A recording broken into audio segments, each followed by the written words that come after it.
Have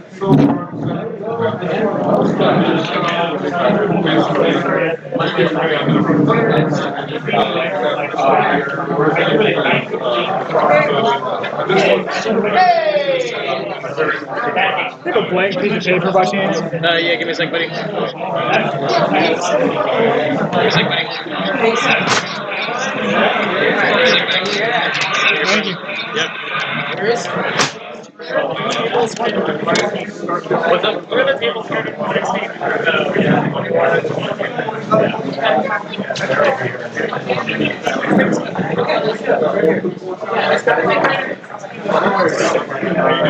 Good. So? Oh, nice. Yeah, holiday. Yeah. I was not saved by that.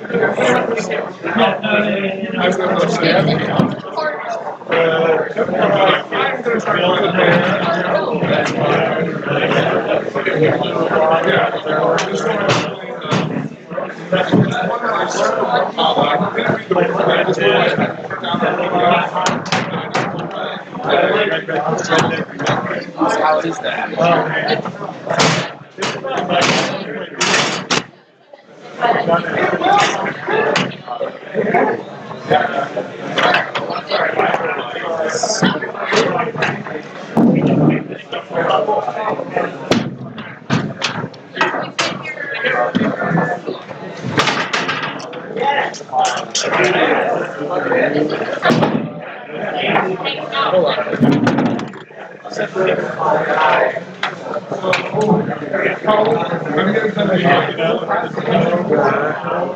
Yeah. I had to reschedule it out. It was easy now. Well, there was a few things I had to cancel, but I'm the same. I live up there. Yeah, it's, the main road is okay. Once you get into the city, it's all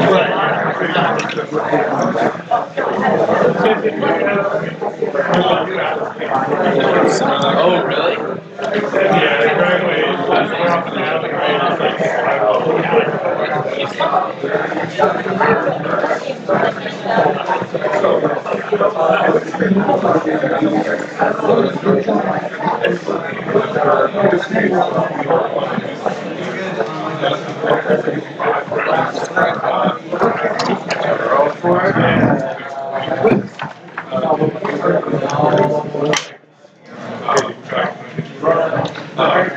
Okay.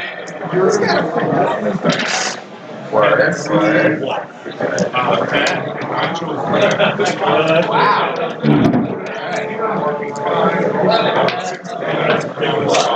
To be honest, I would not have made you roll it if you had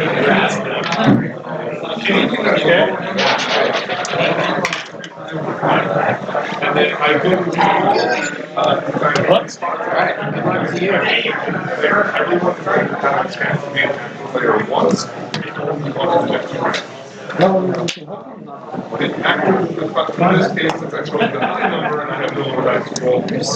I just I open the rest of my so I don't get involved anymore.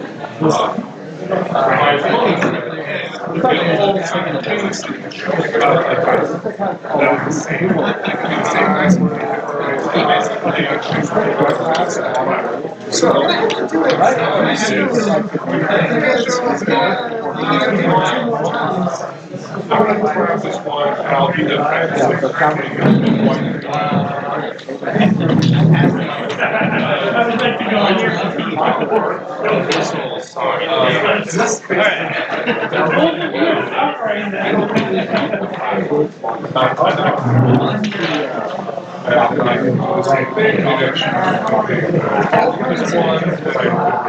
It's really good.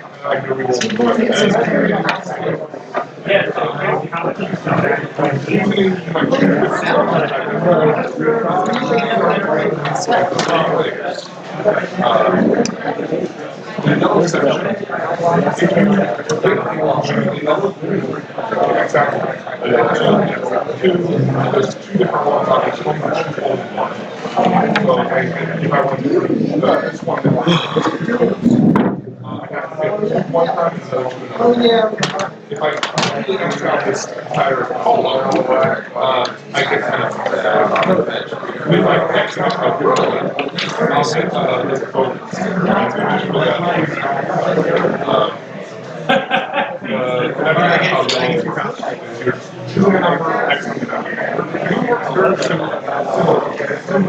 want to keep fighting it? I didn't actually show you.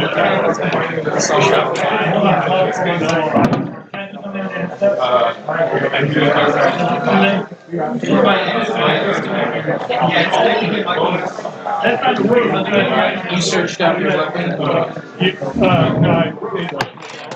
Oh yeah, I already talked. Okay, yeah.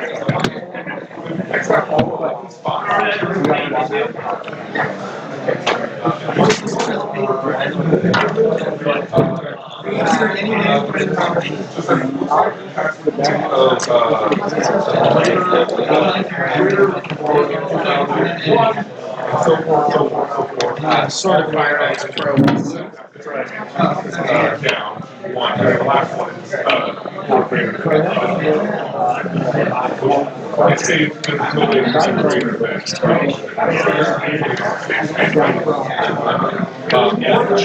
It's simple. Whatever the numbers on, just I realize again, have to go start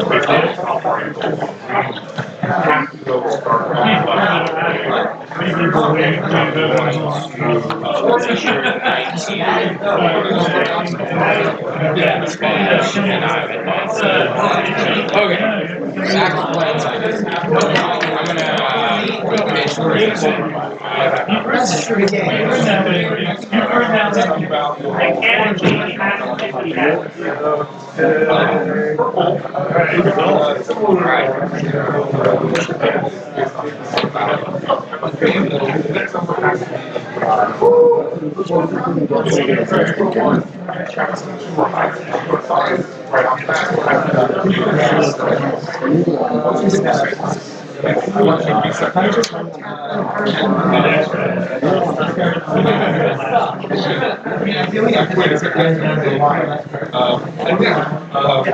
you kind of talk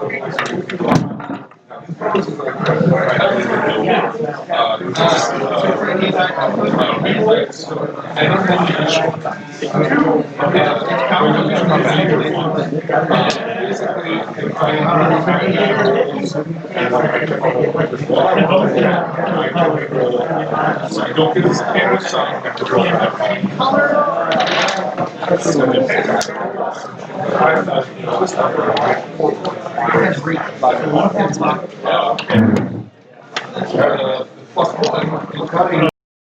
Casters, are we not coming through? That would be interesting.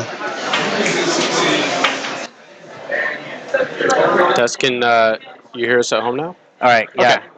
We good? All right, we're good. Audio is real rough, he says. Working on it. All right, thanks for the Apologies. feedback here. Yeah, thanks, HC Fox. Anyway, so we did begin this match with Nick mulliganing to 5. So he's starting a little bit on the back foot, and we're seeing this here with Zach already having adjacent play, already able to brainstorm, finding what tools he has access to game 1. Yeah, Zach definitely got off on the fast start.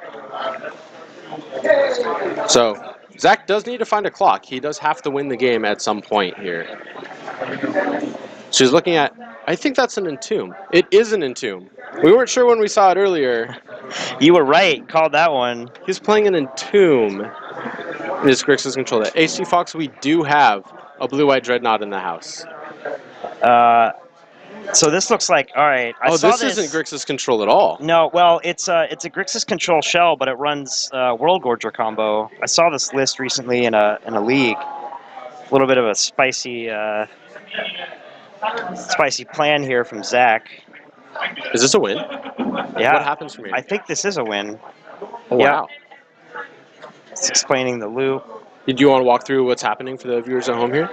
I don't know exactly how it works, actually. Sure. I haven't read World Gorger Dragon in a while. I mean, But I know that's it's a valid. combo. I know it's a combo. I just don't know. I can't remember. Do you Yeah, know? so, yeah, absolutely. We'll throw World Gorger Dragon up here on the screen if you want to type that out. So what's happening here is when the Animate Dead comes into play, it's going to bring the World Gorger Dragon, which is going to exile all of his permanents, including the Animate Dead. Yeah, including the Animate Dead. So when the dragon comes into play, it exiles the Animate Dead, which puts the World Gorger Dragon back into the graveyard, because that's how the text on the card works. Which means when World Gorger Dragon leaves play, Animate Dead comes back in, brings back the World Gorger Dragon, and exiles all his permanents. And in the middle of this loop, all of his lands are being exiled, and they're coming into play untapped. Right. And so this loop is infinite mana. Yep. Because he has the Baleful Strix in play, this loop is drawing his entire deck. Okay. Now, it is an unbounded loop. You do have to stop it, Yeah. but his deck is full of instants. We saw the Cunning Wish that he used to win Right. the game. Yep. Once you have infinite mana, once you have your deck in your hand, response to the last trigger before you deck yourself, cast the Cunning Wish, you go get, I didn't see what his win condition is, probably Yeah, I Blue didn't Sun either. Zenith, Yeah. since you do have the infinite mana here. So he's going to take game one here off a surprise World Gorger Dragon combo win. Yeah, he was broadcasting Grixis Control. The whole We thought it time, was yep. Grixis Control. Yeah. I'm sure Nick thought it was Grixis Control. Yeah, it definitely looked like it. He just cast like a Strix, a couple Ponders, a Jace before that, and then just sneaks in an Entomb and gets the kill. Yeah, we saw the Stroke of Genius that he put back in the sideboard, so that Okay. was his win condition there. Okay. Yeah, this is fascinating. So, wow, what an interesting deck. So we saw the Entomb at the beginning, and we're like, no, that was Yeah. a Baleful Strix. This has got to be. But you called it. You got it right. I didn't even see that, and then you were This can't possibly be fast an on the Entomb trigger. deck. Yeah. So Nick has some choices to make. This build plays 4 Leyline of the Void, so he's definitely going to be reaching for those. Again, I'm speculating that he's playing the same list that he won the challenge with. Or Right, I'm won the sure he. Swiss of the Yeah, challenge with. that would make sense to me. All these cards do look the same. You see the Mirror Entity. I'll be curious in to his deck see as how opposed to- much Nick wants to respect the graveyard plan, because I think Zach's still playing like Grixis Control Shell plus a combo. Mm-hmm. So I don't know how much graveyard hate he's going to want to bring in here, but It is not unheard of to bring in Leyline against just the pure Grixis builds. right, yeah. It does shut off their Gurmag Gangler, their Snapcaster Mages, that kind of value engine. It's going to be... I'm actually more curious to see how Zach's sideboards... Nick, being mono green, doesn't have a ton of options. He has the Leylines, and that's about it. He may have some artifacts to bring in, Pithing Needle for Jace, depending on how he feels. But this Grixis list, in the Control Shell, you have Marsh Casualties, you have Toxic Deluge, you have more Lilianas, maybe. Yeah, there's a lot of stuff that Grixis gets post-board to combat like the go-wide strategy that Elves has. But it's going to be interesting if he wants to go in on the combo, or if he wants to bring in more sweepers, more removal. Well, what did he saw there? He saw Priest of Titania and Wirewood. Like maybe, I don't know if Zach knows Nick's list from the challenge or not. There was an Inquisition, so he did see Beast Whisper. Oh, he did also. see, right, he saw his hand. Yep, that's right. So he knows it's a different build. Yeah, this is proving to be a very interesting matchup.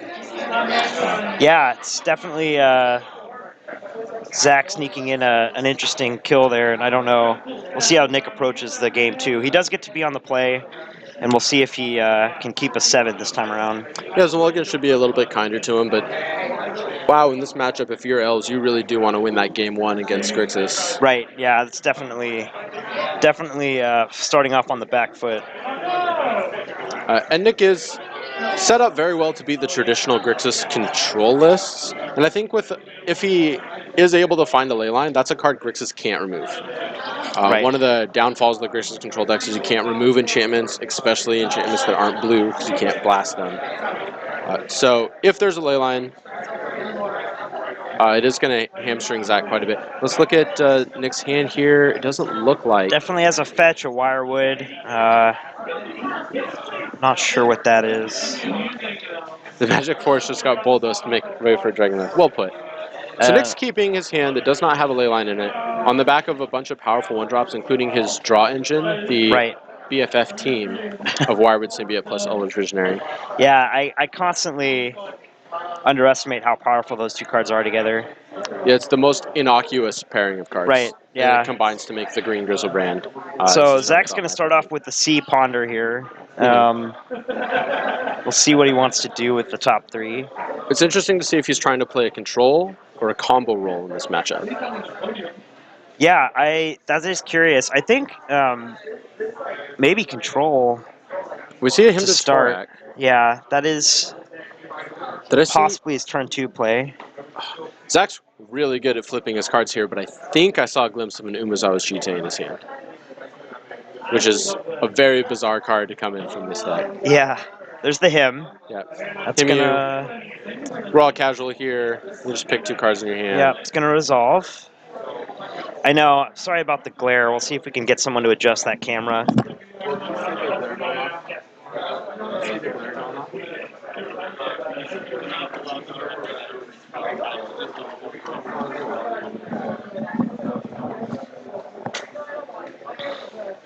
So we have, yeah, the glare is not ideal, but it is an Elvish Visionary and a Quarion Ranger in play. I sent our loyal producer over to see if he can adjust some light, see if we can get rid of some of the glare. We do have the life totals in view now, so that's good. Mm-hmm. Him managed to find, looks like Beast Whisperer and Wirewood Symbiote, Yeah. which is not a great look for Nick. No. Oh, he has a backup in his hand.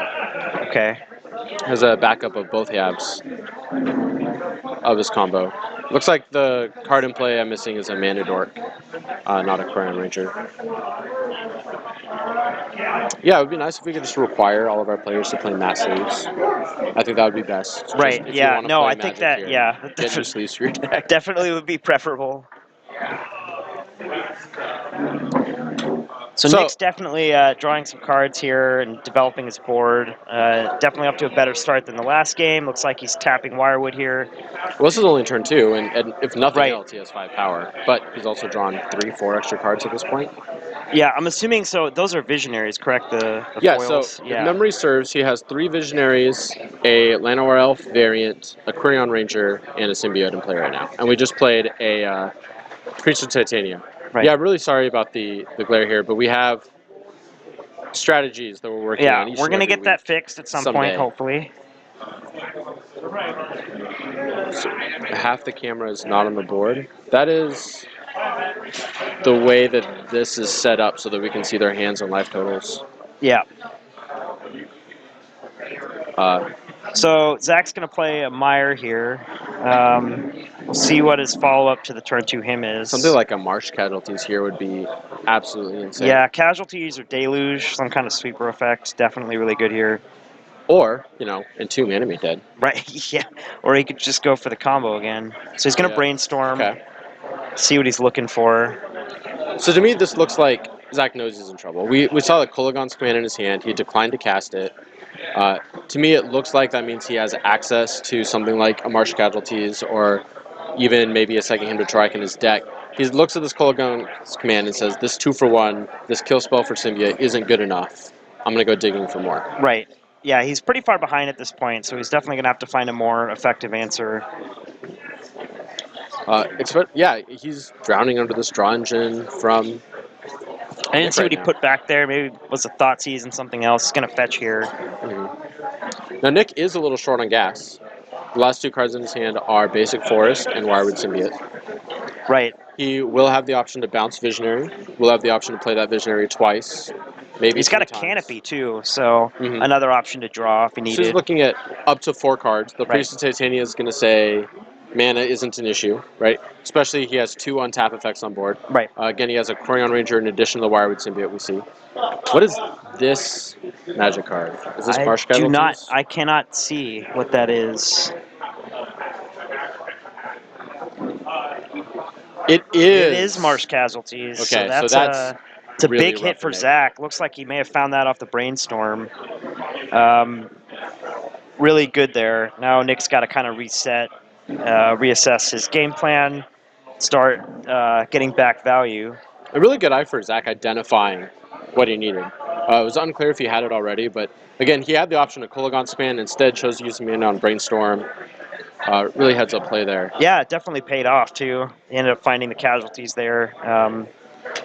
Nick chose to save Wirewood Symbiote instead of the Elvish Visionary instead of Priest of Titania. He knows he has a backup symbiote in his hand, so he is choosing. Oh, I'm sorry, that's a crop rotation in his hand. So he doesn't have a backup symbiote, but he does value the card draw over the mana at this point. Right. So really showing that both players have a familiarity of the dynamics of this match of what's going on. Right. This is a forced mana source for Zach. He just cracked his fetch land. What do you Right. think So this he's found a Valk, and it looks like this is a Snapcaster into him, maybe. Yep. I like this play. Uh, Cards in hand. it's a solid play for Zach here. Yeah. For a second, I was excited by this being Entomb. Wanted to see that The combo 3-mana one? again. Yeah. Who knows? I mean, this is like the ability of this deck to just be Grixis control and like have a random I win button. So. Yeah, Snapcaster him to Torak. Still good, even in your combo decks. Always good. And Nick's cashing in his land to draw a card. So, found a Surgical Extraction. Oh, the crop rotation got discarded, of course. So he found a Surgical Extraction. So he is still has some interaction against the Dragon combo. It's going to get in with Snap here. Nick will take the 2, looks like. Yeah. In Elves, you very rarely block. Right. Unless you're bouncing with the Symbiote or bouncing a Dryad Arbor with Crayon Ranger. Now Zach's going to cast a Thoughtseize here. Try to continue to take Nick's hand apart. So Nick's hand, I believe, is land Surgical Extraction. And so he's just looking at his graveyard. He's going to cash in the Surgical Extraction. He's going to lose it to Thoughtseize. Yep. Take whatever. Like, taking anything here is better than... Zach forces the Surgical here. Yep. Unclear what he's targeting. What do you target here? Ponder? Ponder? Yeah, I guess that makes sense. I believe the given choices the were Ponder, Brainstorm, and Marsh Casualties. Yeah, I'm guessing Nick figures there's only 1 casualties in his deck, so maybe that's why. Sure. Looks like Zach's hand is an Angler, K Command, and a Brainstorm, and 1 other card. I want to say it's Kess. It looks like a Kess, yeah.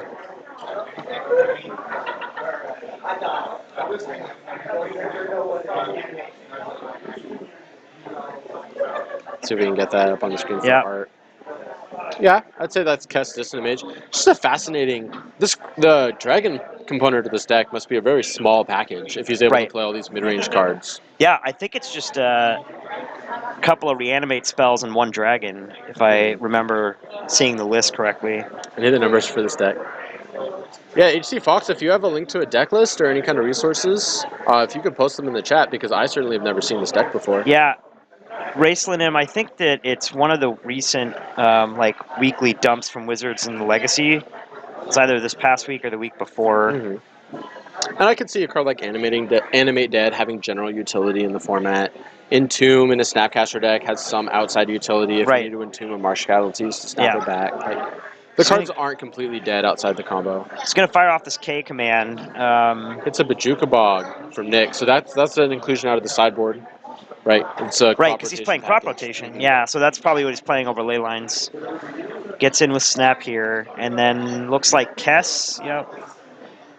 Yeah, Kess slightly worse now that Gitaxian Probe not in the format, but still very good, especially against mono green opponents. Yeah, it's definitely an interesting piece of tech that I'm curious as to why Grixis doesn't like playing more often.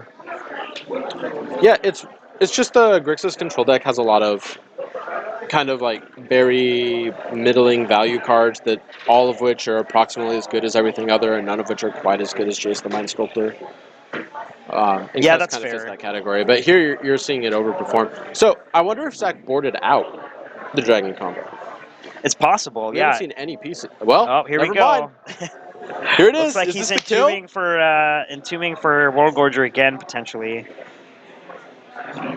Yeah, I mentioned a Snapcaster toolbox, but I really can't imagine this Entomb gets anything else. Does have at least 2 Entombs in his deck, and he has to have room for the Cunning Wish, but you only need 1 of those because you're drawing your whole library. So he does Entomb for World Gorger. Looks like he did keep it in. I don't even think he needs to do this. I mean, why not, I guess, since you've got the Entomb, but... I think he Brainstormed this turn. Okay. So it may be that he's just looking for a shuffle effect. Right. Oh, here's Baleful Strix. This probably is an angler coming out. Yeah, and this doesn't look good for Nick Rigazzo and his Nope. 0. Oh, it was a GT. What is this Interesting. list? What is happening? I have no idea. Who puts GT in their World Gorger deck? I just don't know Apparently what's going Zach does. Zach puts accidentally GT in flashes his the deck. GT. Nick's season goes well. I can never beat this Yeah. card. Oh, what a Just game! shows him that JIT and then that's it. That gold creature, Saffrel, is a Kess Dissident Mage. Kind of like a permanent Snapcaster Mage.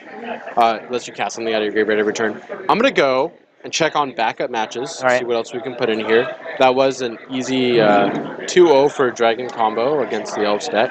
And I'll be right back. Great.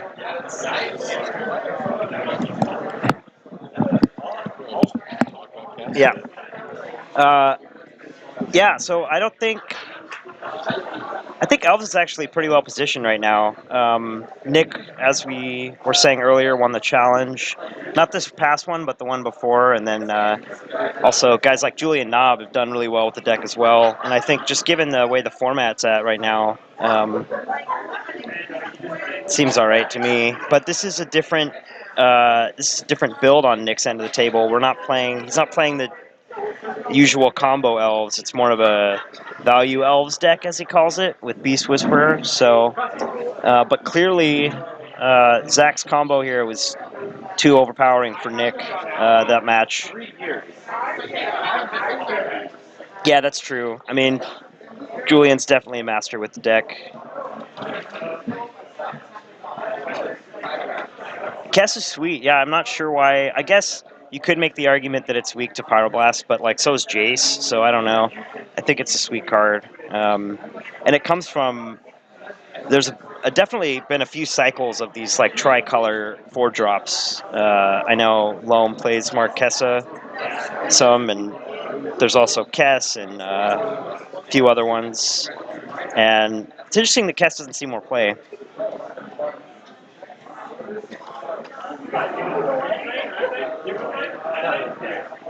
So yeah, we're looking for a backup match currently.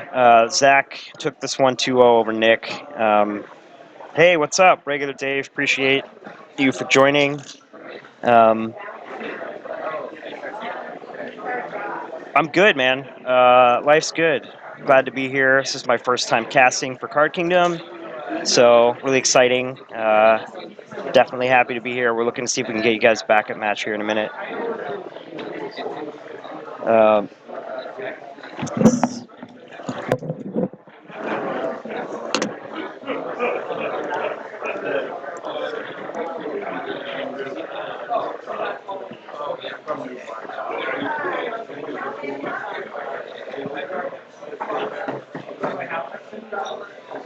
Yeah, I'll be curious to see. I know the World Gorger combo Grixis control deck was something that showed up on Moto a couple weeks ago, and I'm interested to hear what the thought is behind that, because it definitely adds an I win button to a control deck, but I'm not sure what other pieces you're taking out to include it, so definitely an interesting thing to be doing.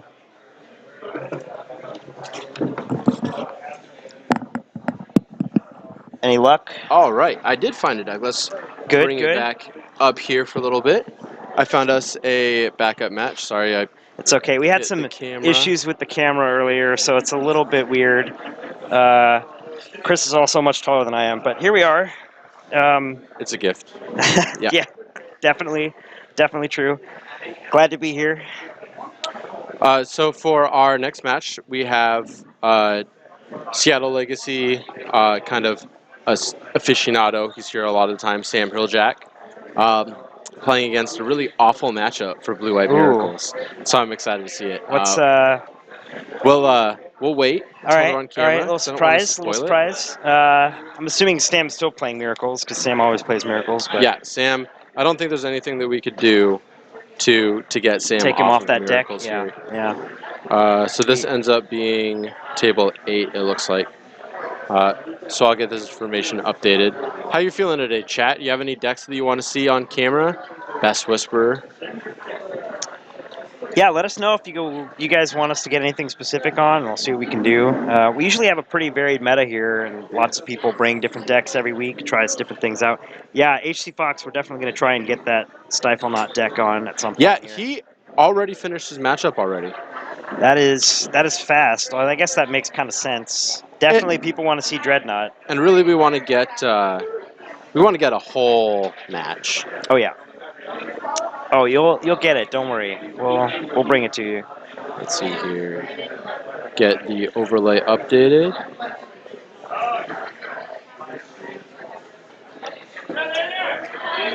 Are we ready to go? Yeah, it looks like they're getting set up. All right. So great. the players are 1-1 right now. Ooh, so okay. So I maybe kind of an obsolete opinion. What did I do? Oh, I got everything messed up.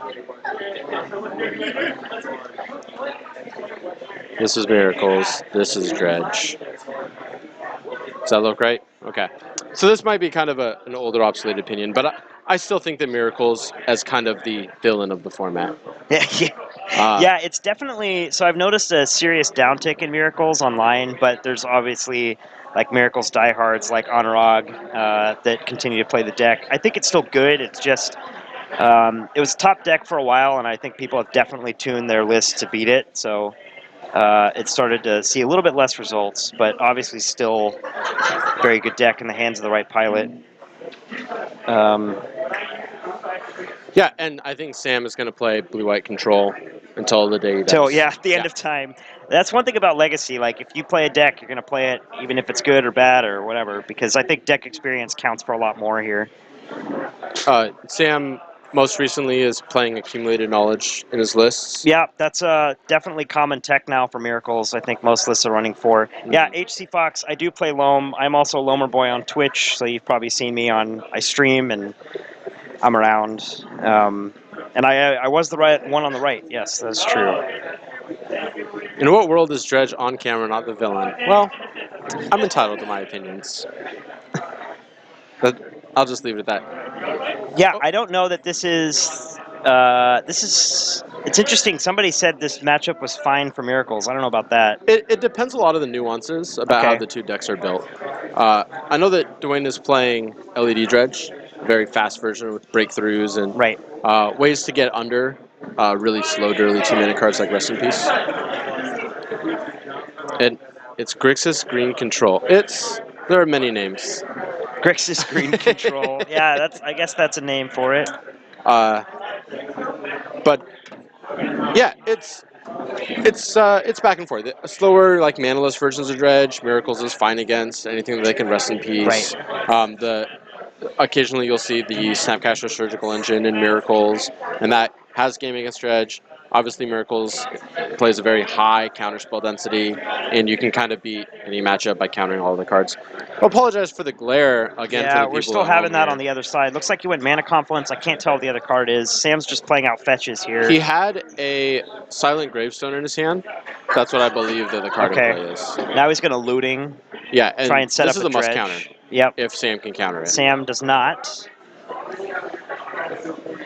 All right, so here we are off to the races. Bryn's looking in his hand among the cards, a Golgari Grave Troll. It looks like Stinkweed Imp is the other card that's getting. Well, we can see his graveyard for the folks at home. So that's the important zone. That's what we need to see here. That's clearly the important part. I believe the Glary card is a Silent Gravestone. An interesting inclusion in Dredge. You would say that you want to be able to target your graveyard in the Dredge decks, but unless you're playing exactly the card Dread Return, Silent Gravestone doesn't interact with your deck. And I'm assuming it's a protection against Surgical, primarily. Yeah, and it's kind of a 1-mana colorless Ground Seal they can play to get that effect. Sam's a diggin'. The best card in his deck is presumably Rest in Peace. Yeah. Although it's not 100% that he even has it in these Yeah, accumulated knowledge some miracles builds don't run it. Some of them just run surgical. I've seen some other stuff in miracles builds, relic occasionally. I have the alpha AI saying that he doesn't actually play Rest in Peace. Okay. So, yeah, it doesn't bode well for this matchup. No, not at all. Makes a little bit of sense given the accumulated knowledge and the sap sketching agendas. Right. Yeah. We see a engineered explosives in his hand, which is Gonna a good ponder card in this here. matchup. Right. Kills one drops, discard outlets. It kills lots of zombie tokens. It's kind of a nice flexible sweeper that he wants to have access to. Yep. It'll be interesting to see if it gets placed on one to clear the gravestone. That's very possible. Yeah. Especially like maybe if Sam finds a surgical, he'll want to do that. But looks like he's just playing the fetch and passing here. Someone named Isake MTG just showed up in the chat and said hello. Yeah. Who's that guy? Welcome, Jordan. What's up, Jordan?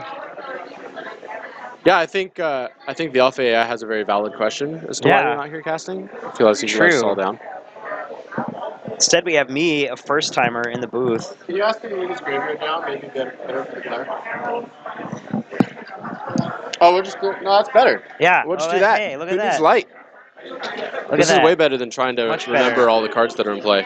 Winning. So it looks like he found a bridge, at least one bridge there. Yeah, we were on the fence about just unplugging the light, but He's going to dredge back a thug. Finds for second dredge. Narcomoeba, which is going to be able to interact with potentially to trigger the bridges. Yep. Let's discard his 2 cards here. Yep. Dwane, a very practiced player at the Dredge deck, very good at all the mechanical nuances, which is important for Dredge because you're doing things very unnaturally. Yeah, kind of magic adjacent. Yeah. Kind of playing your own game. What's up, Finbar Gale Deep? So, what are you naming with this therapy if you're doing here? What am I naming? Sorry. So, he's casting a therapy, triggering his bridges. He gets a card. What are you most afraid of? Sam passed with 2 mana, so presumably doesn't have Rest in Peace. Yeah, I mean, usually you name like Rest in Peace or Surgical, but I'm not even sure Dwayne's worried about Surgical because he's got the Gravestone. So I have to imagine if Sam had Rest in Peace, we know he's not playing it. Right. But he did pass with 2 mana untapped. Rest in Peace would be on the battlefield if he had it. It looks like he's brainstorming in response here. So I'm thinking this is maybe a forcible name. Yeah, I think that's definitely reasonable. I believe that was among the cards in Sam's hand. It would make sense for him to hide. Also, if you don't know what to name with therapy, sometimes you just name Brainstorm. Right. And so Sam has him on naming Brainstorm, then it's still fine to I don't want to say spew it off, but still here cast it. Yeah, so it looks like he's got a Brainstorm, an EE, and 3 lands, and then I'm not sure what 2 cards he put back on top to hide. Yeah, but looking at the texture of his hand, this isn't going to be a shuffled away Brainstorm. Right. He has 3 lands in his hand. He doesn't want at least 2 of them. Right. So I imagine he did hide his best cards. And I did see a Force Will in his hand. There's a Force Will among the top 2. The draw is maybe the Force. He's going to play an island here. He did draw a Force Will. Draw was Force, so he's got Force Pitch up. He's going to play the EE for 1, potentially to clear the Gravestone.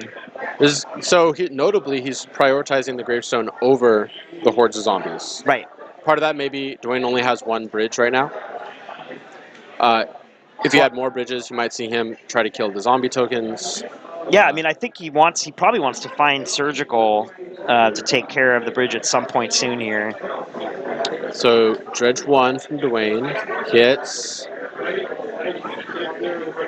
nothing. More Dredgers. Right, Basically nothing. Not productive. This is kind of an anemic turn for Dredge. This is what Sam wants to have happen. Dwane giving us his hand there, I didn't see any spells or lands. I saw cards of Dredge in his hand. Yeah. Yeah, not the best, not the quickest start for Dredge here. Maybe a Putrid Imp would be a potential action. Yeah, there's a Putrid Imp there. So we can discard these Icarids. He can get a little something going. Not exactly where he wants to be, though. Yeah, especially casting Putrid Imp into this EE on 1. Yeah, also not ideal there either. So he's going to crack the EE. at the end of turn, looks like. So Sam's enacting his game plan as best he can here. Right. Capitalizing his mana, he kept the Putrid Imp off the table for a turn. Dwayne's in more or less slow dredge mode right now. This is what Sam needs to do. So he drew the second card that he put on the top with Brainstorm. I Can't quite tell what it is. I know he's still got the Force in hand, bunch of lands.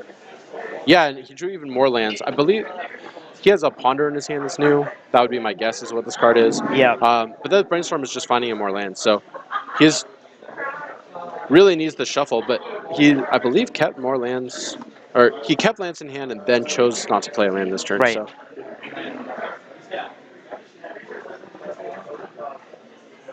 It'll be interesting to see how Sam's game plan ends up. Yeah, Dwayne Dredge finds Narcomoeba here. That comes into play. Looks like he brought the Ichrid into play as well. I believe he milled over one Cabal Therapy, Yeah. but no more bridges. There's the Imp. And at this point, you're starting to get a little worried if you're Sam. Like, Right. there's a clock now. Yeah. Yeah, it's Get- definitely Dwayne's definitely developing his clock, not as quickly as he'd like, but he's starting to get a board presence here. Gets to flashback a therapy. Yep. Sam doesn't have a Brainstorm this time. It's interesting. Maybe he just names Force here again, but could name Surgical now that Gravestone's off the table. Sees lands and a Force. Yeah, our table spotter stepped away for a second, so I can't find out what the Surgical is naming, but it was very unlikely to hit, given Sam's hand. Yep. Feels quite anemic right now. It's interesting that he didn't play the land when his last spell is Force of Will. It at least gives you the option to hardcast it, although Right. I think Sam identifies that hardcasting Force isn't... The best thing you want to be doing here. Yeah, it's not Yeah. not a high-value play against the Dredge deck. Yeah, I'm not even sure that something like Surgical or a Graveyard Hate piece is relevant right now because, yeah, there's the Terminus. Terminus is a relevant card right now. Yeah, that's definitely a relevant card. Dwayne will have some responses here. He wants to... The 6 zombie is the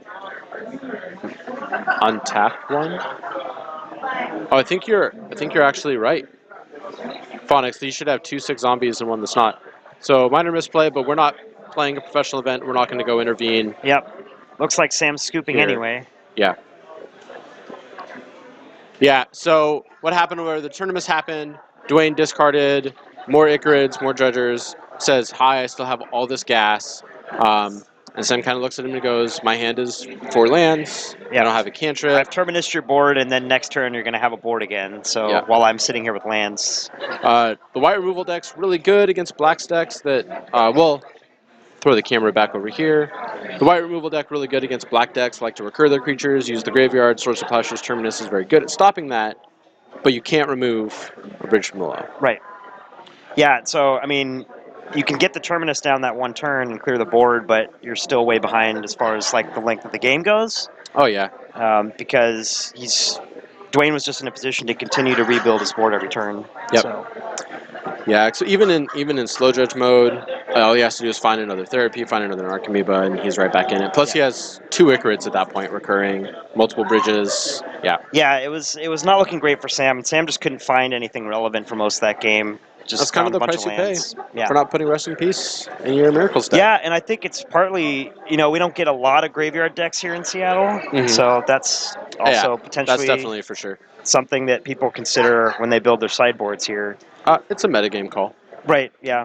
And often Miracles does build its sideboard around metagame calls, so potentially just Sam didn't have a lot of graveyard hate. Mm-hmm. I think that's a fair kind of assumption about where Legacy is right now. So you play a lot of Legacy. You stream, yeah. you play a lot of Yeah. Agrelum. What do you think about the meta right now? What do you like? What kind of decks do you want to be playing? What are you watching out for?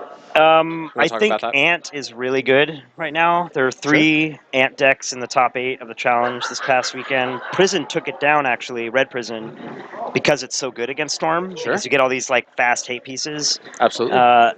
So if that's going to be kind of where we're headed, I'm interested to see what happens with decks like Death and Taxes that are really good against Prison and how that balances things out. I also think it hasn't really caught on as much in paper yet, but Grixis Phoenix is very good. Yeah. I've seen a lot of people stream with it. A lot of people play it in challenges. It's done really well. So I think that's definitely a deck to watch out for. Kind of your standard Dark Ritual Buried Alive build.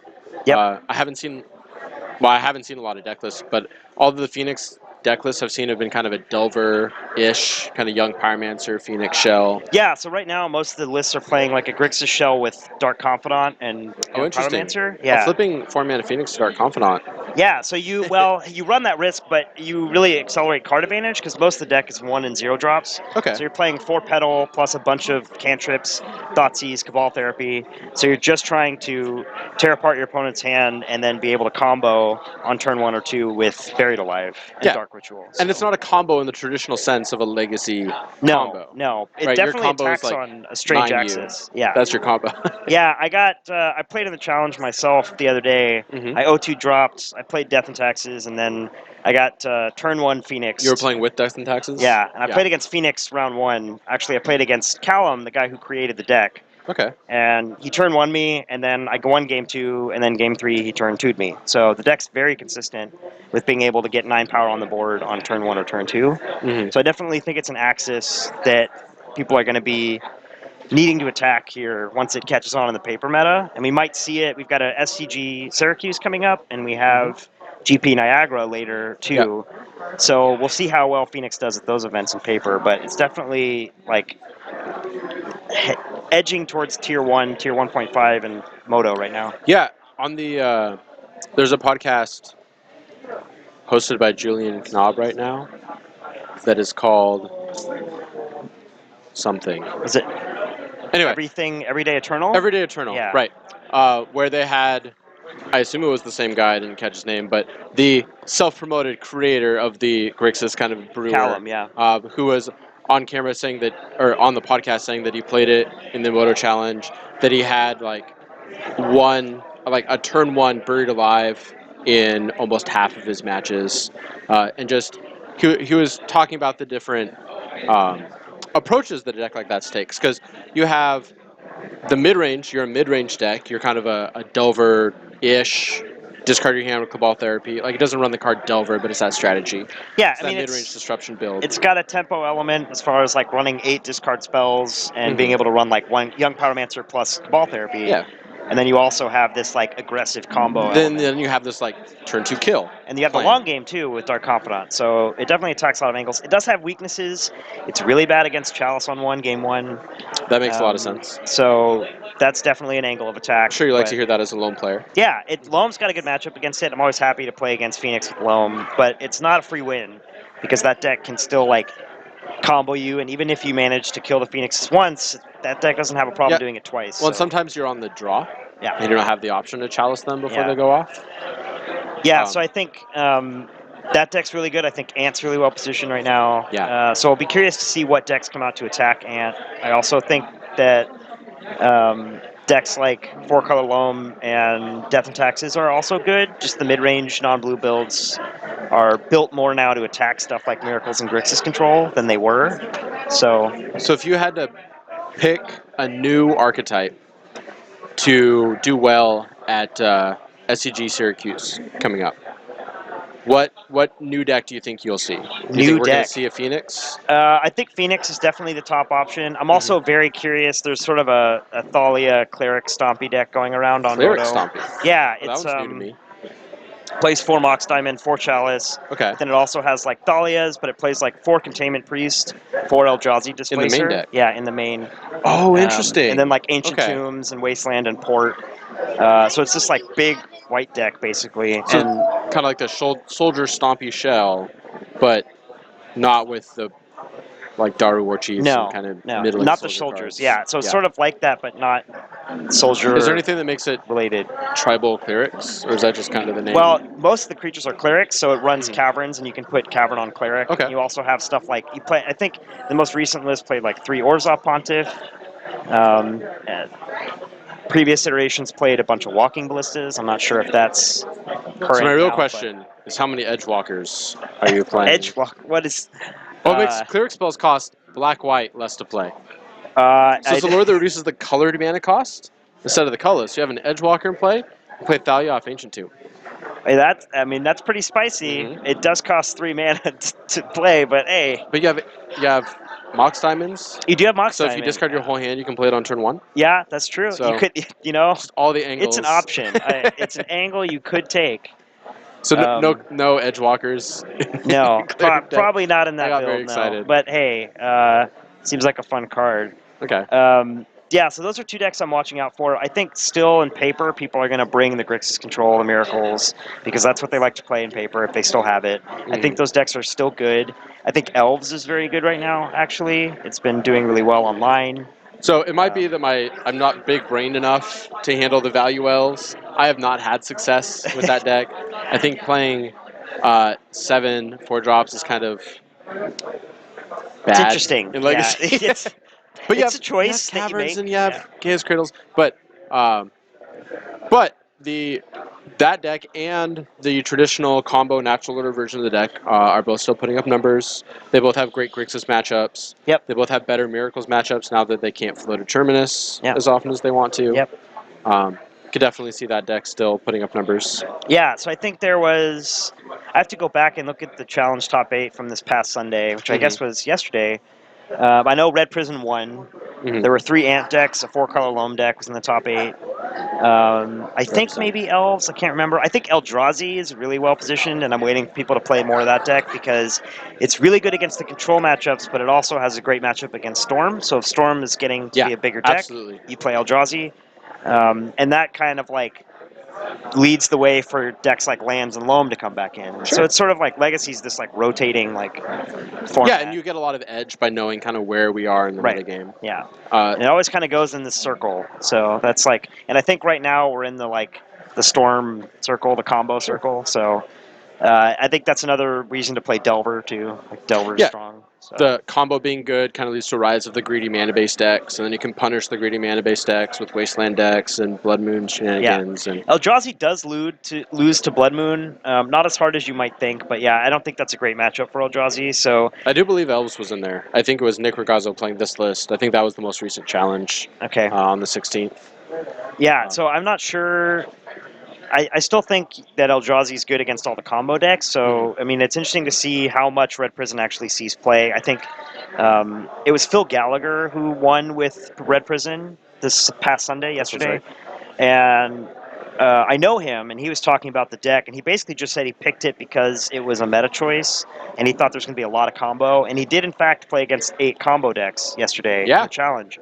So, I'm not sure that Prison's actually a good deck right now, but it is very good for what people were bringing yesterday. And Eldrazi's kind of in the same space. Right, yeah. Where Eldrazi is it wins its good matchups, but if the matchup is even to bad, you don't get a lot of decisions. You don't get a lot of play with the deck. Like, it's either a good matchup or you're kind of at the mercy of your top decks. Yeah, and Red Prison is very much like that. I mean, the biggest decisions you have with that deck are your mulligans and what you're doing on turn 1 and 2. After that, that's it. The deck just, you draw cards and you play them because there's no ability to filter your deck. It's really just like early lock. Cleric's healthy meta, Eldrazi loses to Blood Moon. Did you see blue-black Reanimator deck in this top 8? I know Lejay, those Legacy streamers, been playing a blue-black kind of brew.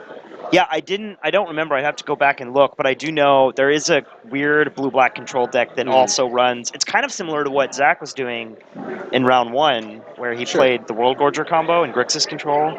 So it's like that, where you're running like Animate Deads and Grizzlebrands, but in this blue-black control shell. See. Okay, yeah. So I've seen a blue-black Omnitail list. So you have the Shown Omniscience package. That's different, yeah. That's a different deck, okay. Alongside Thoughtseize and Baleful Strix and Bitter Blossoms. Yeah, and you play like Limb Duel's Vault or something. Yeah. Yeah. That card's not good.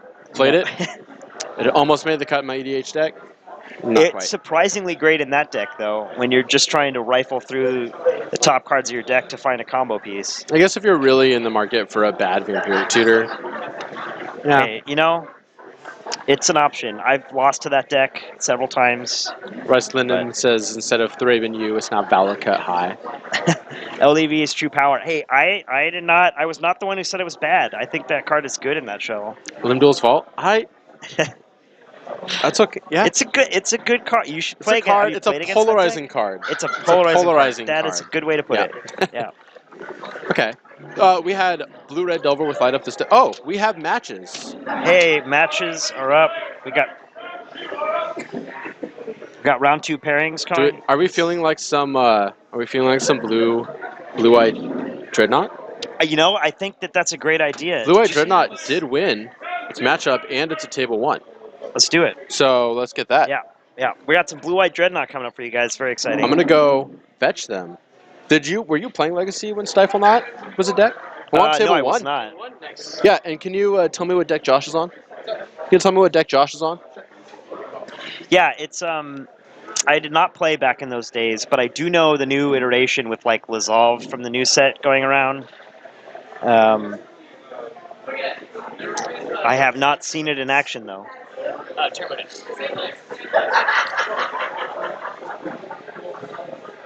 So we're gonna have Dreadnought versus Turbo Depths. It looks like. Yeah. This is a fascinating matchup. One Yeah. person's passing 12-12s for 1. The other The other one's person's playing trying to cast a 2020. For how On much turn mana 1 or would you 2. say? For 2? Yeah, We'll something say like 2. that. Yeah, depends on the hand. Oh, weird. Stiflenaugh's not in the list of decks. Well, somehow that does not surprise me. Stifle not with an O. Chat, tell me how to spell Dreadnought. With an O or I with think a... it's N-A-U-G-H-T, not N-O. Phyrexian Dreadnought, N-O-U, you got it. Okay, sweet.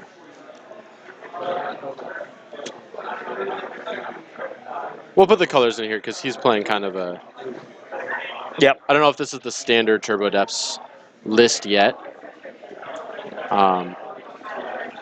Okay, get that Magic the Gathering card off the screen. Phyrexian Dreadnought was unplayable, I would say, in Legacy for a long time. Return to Ravnica had a card in it that I'm not sure if the people at home are familiar with, so I'll throw it up on the screen here. But it was really embarrassing to play Phyrexian Dreadnought. What? Get off. Hold on. Against Not this Phyrexian card. Altar. Oh. Not Phyrexian Altar. This Abrupt card Decay, is actually yes. very good Yeah, against it's- 1 mana it's cards quite that you have to good, spend yes. multiple mana in cards It's to get into. I have played that card for many a year. Now that we're not seeing this card played in Legacy anymore. I take offense to that. I still play 3. Now that we're not okay? seeing this card round after round after round in the Sure, tournaments anymore, yes, yeah, it might be time to play kind of a go large Delver strategic. Yeah, that's true. Let's I see still if think the players card's are very ready. good and is criminally underplayed, but it's neither here nor there.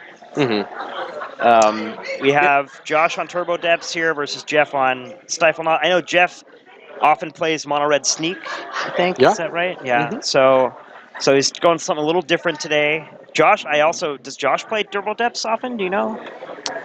Josh has a very wide range. Yeah, he plays a lot, He was doesn't playing. We played a pickup match this weekend on the Seattle Showdown Twitch channel where he was playing this deck. He and I faced off with a grudge match. He ended up winning with this deck against me playing the Elves deck with all the 4-mana Elves in it that don't do anything, which is really bad against Turbo Depths. Yeah. But I digress. Josh does have an impressive range, one that I do not possess myself. Mm-hmm. I play a bunch of non-blue grindy decks. That's what I know. Yeah, and there's something to be said about casting Green Sun Zenith and all the decisions. Jeff has a white border card in his hand. Can you make out what that is? I cannot. Probably a land. That's very exciting, A lot though. of It white might be a border land. lands in this format. So Josh, fast start, Bayou Petal, but passes here. Could be. Looks like he's got a crop rotation in his hand, among other things. Maybe Sylvan Scrying Jeff there. drew a Wasteland. So if he knows the matchup.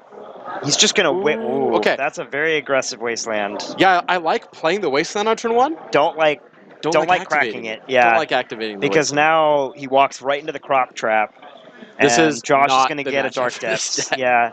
That's an interesting aggressive Wasteland there. It's not usually how I'd start against Depths, but it's possible if he doesn't have crop heads-up rotation. match, I like Wasteland on turn 1. Right, yeah, that's a great card. Because if you see Bayou Lotus Petal, like, he's probably Like depths is range. And imagine if he had this Wasteland right now, Josh wouldn't be able to kill. Oh, but he has Stifle. Yeah, Andy Prime makes a good So point if Josh, here. if Josh lets him get mana here, I don't think Josh knows the matchup. Right. But Josh let this fetch resolve. So if he made a 20/20 in response to the fetch, Stifle, yeah. he would have been home free. Yeah. But now Jeff's representing Stifle. Yeah, and I think Andy Prime made a good point. Jeff doesn't know, may not have known what Josh was on and didn't think about the crop rotation or the fact that it was depths. And the same token, Josh might not know that Jeff's on a Sure. deck with Stifle in it. That's reasonable. Yeah. I think that if you have perfect knowledge, you can kind of put Bayou Lotus Petal. Right. You can associate that with the Turbo Yeah. Depth deck. Josh, I think he does know what his opponent's on because he chose not to. He had the option to make a Merit Lage on this turn. And to Josh's credit, it's kind of big news. You don't see Stifle Nut every day. I think everybody in the room knows. Well, now Josh about this has a 20/20 through both methods, the Hex Mage, and he's also got 2 mana plus stage. He's got 2 ways to make it. Mm-hmm. Yeah, this is So he's going to try it not looking here. good. It's going to attempt to be stifled. Okay. And now he's going to do the second way, copying depths with stage. Yep. So he actually successfully plays around stifle there. Yep. Yeah. Jeff missing out on a second blue source and a second stifle regardless. Yep, And and Josh that's is going game. to attack with a So, token of a wrapper or quick something. game 1 here. I would assume that Stiflenaught is relatively unfavored, but I could be wrong. Well, it's an interesting list that Jeff is playing. Let's see here. Redstone points out that Josh probably thinks it's a standstill. Josh has a good reason to think that because Jeff has standstills in his deck. This is kind of a Delvery shell. It's got the stifles. It's got the standstill package with the wastelands and the Mishra's factory. It's got Trina Nemesis. It's kind of playing good cards. Yeah, HC Fox makes a good point. Maybe it is a fine matchup given that he's got Plow, Stifle, and Wasteland. Josh just had a really fast start there. And there was sort of the turn 1 Wasteland that got crop rotation. I was about to say, imagine a world where he had Stifle plus Wasteland up. And now he's covering that is a both world. axes of the combo. Maybe he's got Tundra plus Wasteland, so now you have Stifle, Plow, and Wasteland. Yeah, what a guy. Josh showing us his sideboard plans. Looks like he's bringing in 3 Thalia, a black card. Okay, and just bringing in Humility out of the sideboard in exchange for these It's a standstills. spicy one. I didn't quite catch the other cards that I Josh didn't is bringing in, either. but he's bringing in Thalias here. Yeah, Thalia makes sense. Card Spiritual Focus. That's not a magic card I've ever heard of. Whenever a spell ability an opponent controls causes you to discard a card, you gain 2 life and draw a card. Okay. Well, that seems very, very good against Josh's deck of 8 Yeah. 8 discard spells. That's pretty solid. Didn't see the black card that he brought in. Oh, the black card he brought in is probably Rite of Consumption, the black fling. Right, yeah. You can fling Merit Lage at people. Yeah, it's a way to get around stuff like Plow when you can just sack your Merit Lage and deal the other person. Oh, is that 20. the card he brought in? Was the Right? Spiritual Focus, not Humility. I think that's what Chat's saying. Okay. Which makes sense because I've never seen that card before in my Yeah, life. me neither. It's an interesting one, though. If only it was like 1 mana instead Like of Josh 2. is bringing in Choke is the green card. I one of in Josh's list, and I think the black card made it back into his sideboard. How to stifle that one with? Well, it's easy. You attack them 20 times with your Phyrexian Dreadnought. Right. Yeah. Yeah. With Humility, Clearly. there's no end of the battlefield trigger on the Dreadnought. You just get it. It's yours. Yeah. So there you there's go. that, Phonics. Also, Mishra's Factory is kind of large with Humility. Yeah, and if he's playing Standstill, you said he's playing Standstill on this He's list playing as well? Stand. Well, Yeah. he boarded out 2. Okay. I'm not sure how many he Yeah, has. it's probably a little slow here. Yeah, but we'll stop digressing here because I was wrong and the card clearly isn't Humility. Used to Fairy's Realm. Yeah, so there you go. Got Or him. you could sack a permanent. Yeah. Positive Gix. Always great. It's a great move. There was a red prison deck that was playing a sack a permanent spell in it. It was like an artifact that's like tap sack a permanent and you gain life. It may have actually been Cause of Gix. And I don't remember exactly what it was doing, but it was something like use Blood Moons to get like lots of City of Traders in play and then sack your Blood Moon. And it was playing Dark Depths and then it would sack the Blood Moons and then get the 2020. Yeah. Yeah. Just kind of a spicy brew. Does seem spicy. And then it was like a Chalicer's strip. Yeah. But let's look at his hand. So I see a Got it. Daze, Standstill, Dreadnought, Land, Swords to Plowshares. Yep. So this looks fine. Not a bad start at all. And it looks like Josh has a Bob and an Urborg, Thoughtseize Petal. He's going to start with Thoughtseize here. I think the foil cards in Josh's deck are all Sylvan Scryings. Okay. There's a foil playset from Popper. Jeff's going to respond by fetching here. So I didn't see a spell or a brainstorm to cast a response, so I think this is Daze. Fetch for Tundra, it looks like. Mm-hmm, sure. Yeah, if Josh is playing Wastelands in his deck, it's only a 1-of, and it's not going after mana sources. It's going after things like Karakas, Mazadith. There's the Daze. Sure. Protects the Swords to Plowshares. Yep. Heads up play. Also, it's just a time to get value out of your Daze. Josh looks like he has second Thoughtseize, first Duress, Josh has the Petal in hand, so he didn't play around the Daze there. Hexmage Confidant. If he Plays has the another Petal land, out. he gets to play discard into Confidant this turn. Now he plays around Daze. Sure. It means he doesn't have another land because you play land here if you had it. Interesting. Jeff's going to force pitching Standstill to protect, I'm assuming to protect like a plow. He's going to sack Petal for Duress now. Oh, Josh has the punish! Max punishment here. Oh, no. It's going to take, there's a Dreadnought, it looks like, and a Swords. So Josh will take the Swords. Oh, this is brutal for Josh. Yeah. So, what if Jeff draws a Stifle? He just 20. Oh, okay. I guess it's 12. 12-12. He draws the Forest, which is not great here. Josh has a couple of Bobs in his hand, I think, plus Never a library, lucky. but no lands. So he misses his land drop. Jeff draws a Wasteland, which is definitely helpful. Yeah. Yeah, this is a situation where I would actually just waste here because Josh misses land drop. Just thinking back to game 1. Yeah, he's like, maybe I don't, but you can't cast Crop off an Urborg, so he's going to let it stay here. there. Josh draws a Step, which is not the best land to draw. Man, when I was playing against him, I was just like, haha, you drew your Sejiri Step, and he untapped, and he used it to cast Thalia. I was like, what? Yeah, because Jeff doesn't have any other action in his hand, I think it's correct to just leave up the Wasteland. He's getting rewarded for leaving the Josh gets to cast the Bob now. Josh drew another Urborg. The first one's still on the battlefield. So Jeff actually getting rewarded for not using his Wasteland. Yeah, I think that's totally fine by Jeff. Josh gets a Duress. I didn't see what the draw is. Looks like another land. So Josh now has access to green mana, and he's going to Duress Jeff. Yeah, you just let this resolve.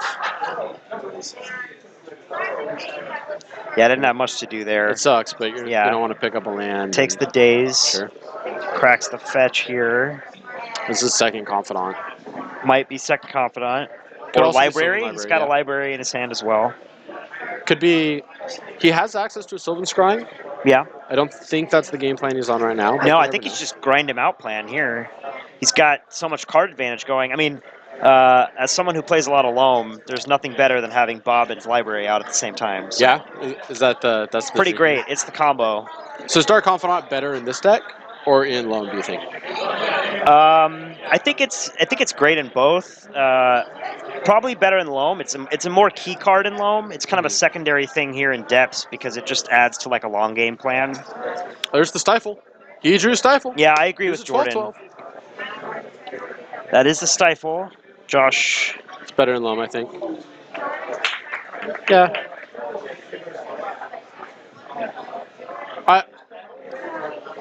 I definitely agree with Connor. I think it's more foundational in Loam. Yeah. Here it is. This is what we came here for. Stiflenaught. It's a 12-12. Online. We got a 12-12.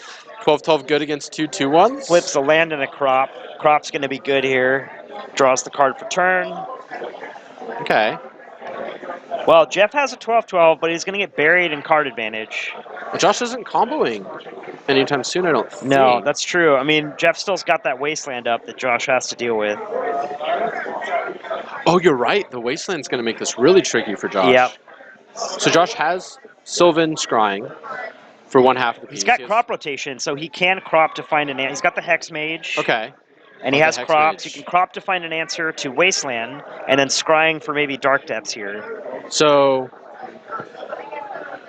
Josh played a land this turn, so he can't scrying and play Dark Depths.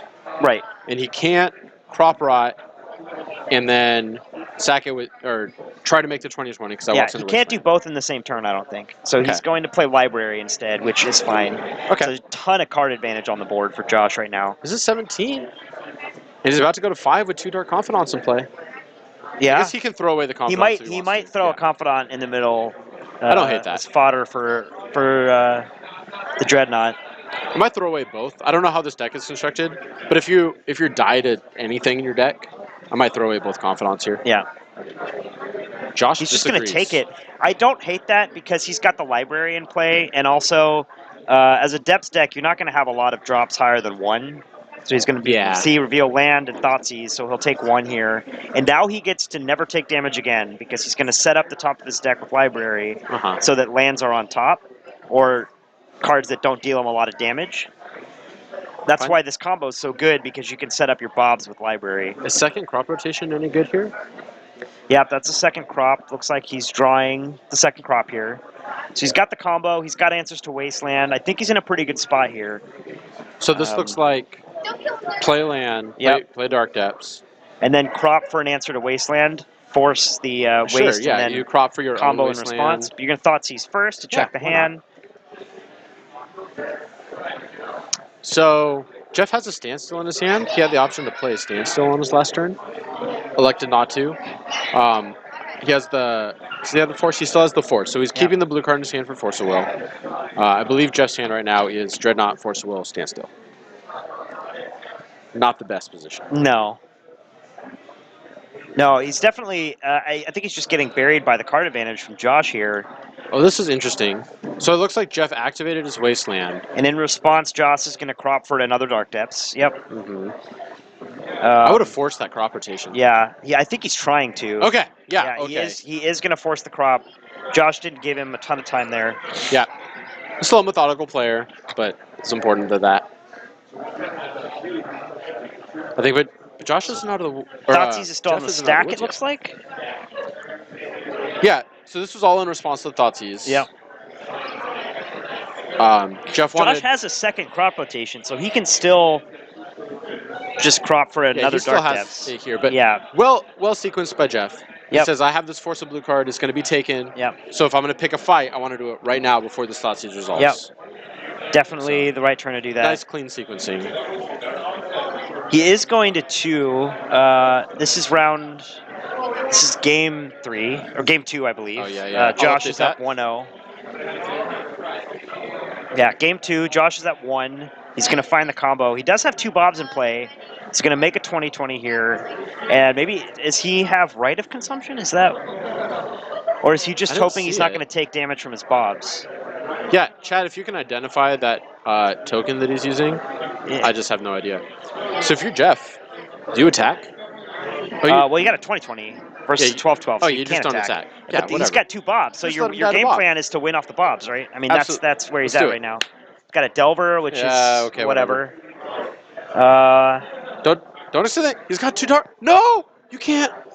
Oh, he's gonna block. He's gonna block with the Bob. No. He can't. You can deal all 12 to the Merit Lage. Right. You don't have to kill the Dark Confidants, even if he triple blocks you. It's true, yeah. And he has to block Merit Lage or he dies. There it is. Got him. Yeah. Okay. I mean, greatness at any cost, including dying to your own 1 drops. Yeah, he flipped the 1, so that's you play. Yeah. It's the price you pay for paying Bob. Josh had a lot of card advantage there, but Jeff had the answers when it mattered to answer that crop rotation. It's the Vanilla Ice token. It was a wrapper. And chat giving me grief. Okay. Yeah. Oh, which round in the tournament? Where this is round 2. Is that on the screen somewhere? It's not. I will put it on the screen. Yeah, HC Fox, that is true.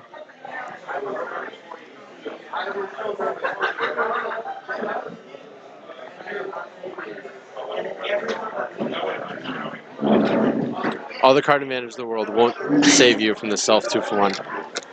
Absolutely. Yeah, super. It's almost...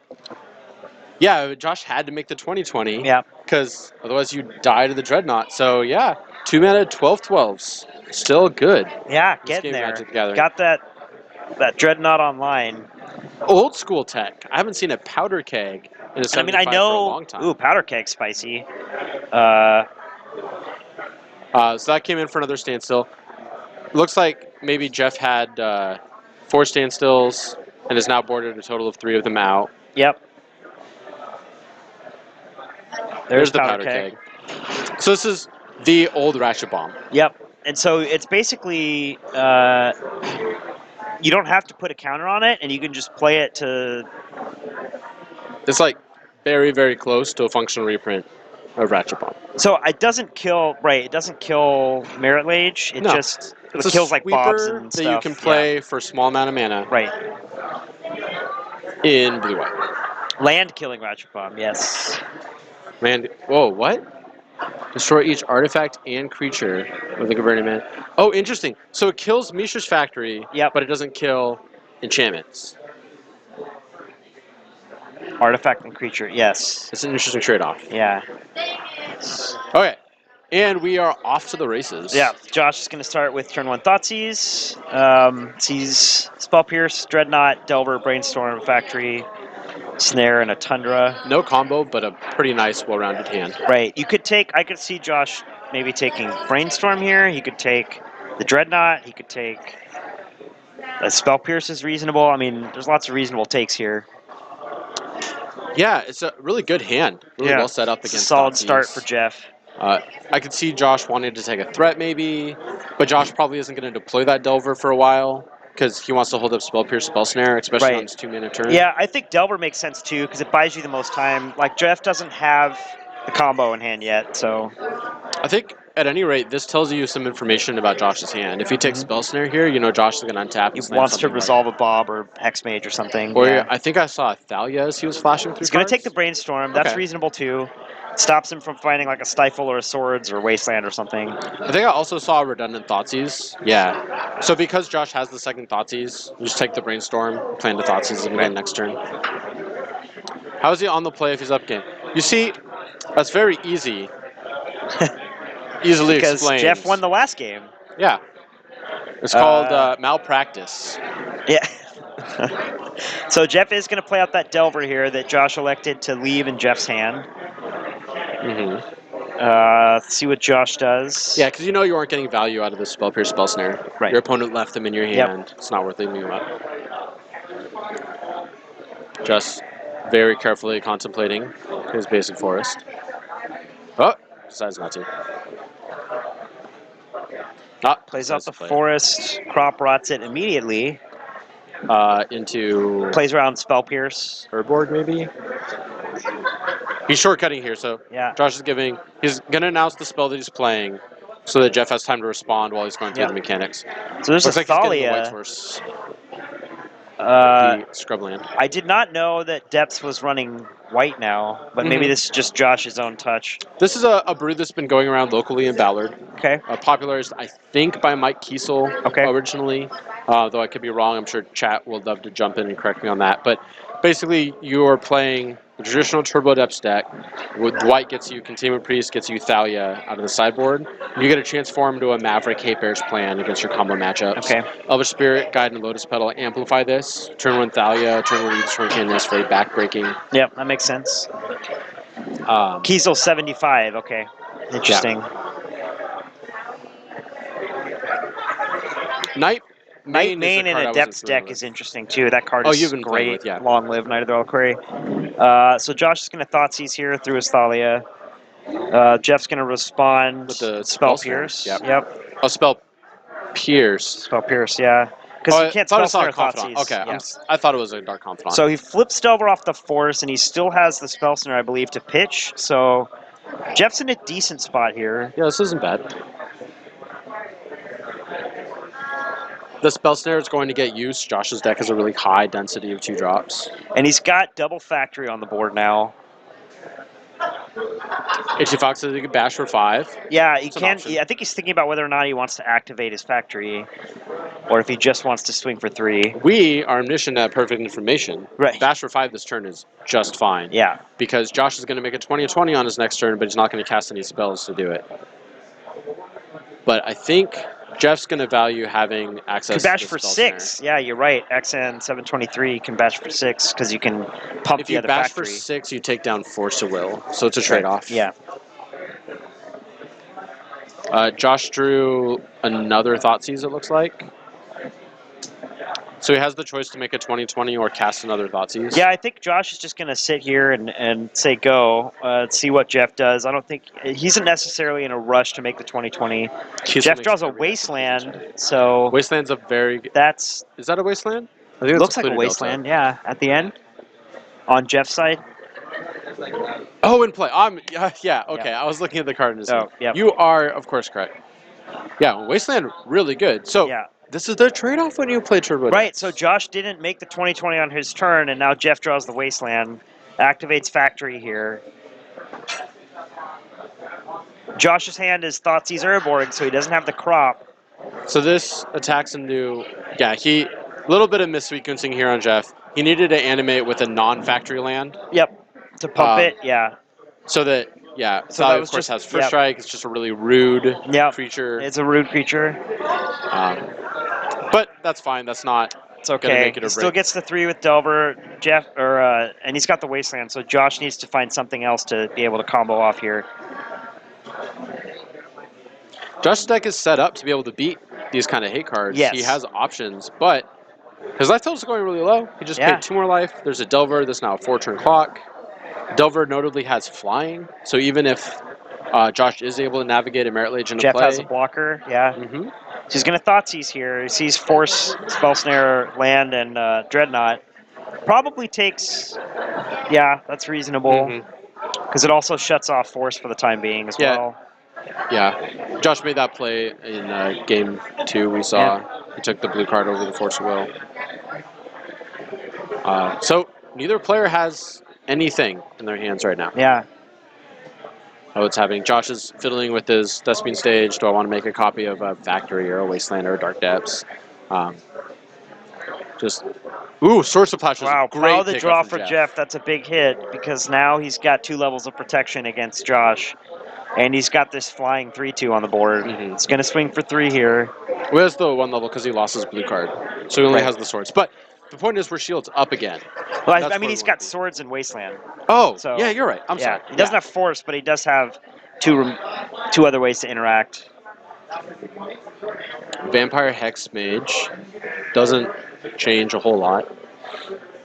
Wow, having all these I mean, he now has both Stage and Hex Mage, so he can activate. He can make a 20/20 around the Wasteland now, but he doesn't know that Jeff has this plow in his hand. Counting Just Mana, can he attack with a Factory here and leave up plow? I don't know that you do because now Josh no. has 2 first strike blockers. Oh, yeah, obviously combat math. He's going to make the 20/20 here. Jeff's probably going to waste in response. Sure. Potentially. Well, the you copy could just go say on the it stack. resolves and save your Wasteland for the next iteration. Yeah, but I don't think you want to give Josh 20 life unless you have to.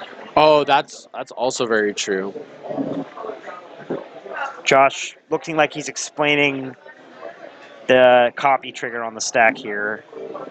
Just a very clear player. Just want to make sure it's really obvious. Wants to know where when Jeff is wastelanding.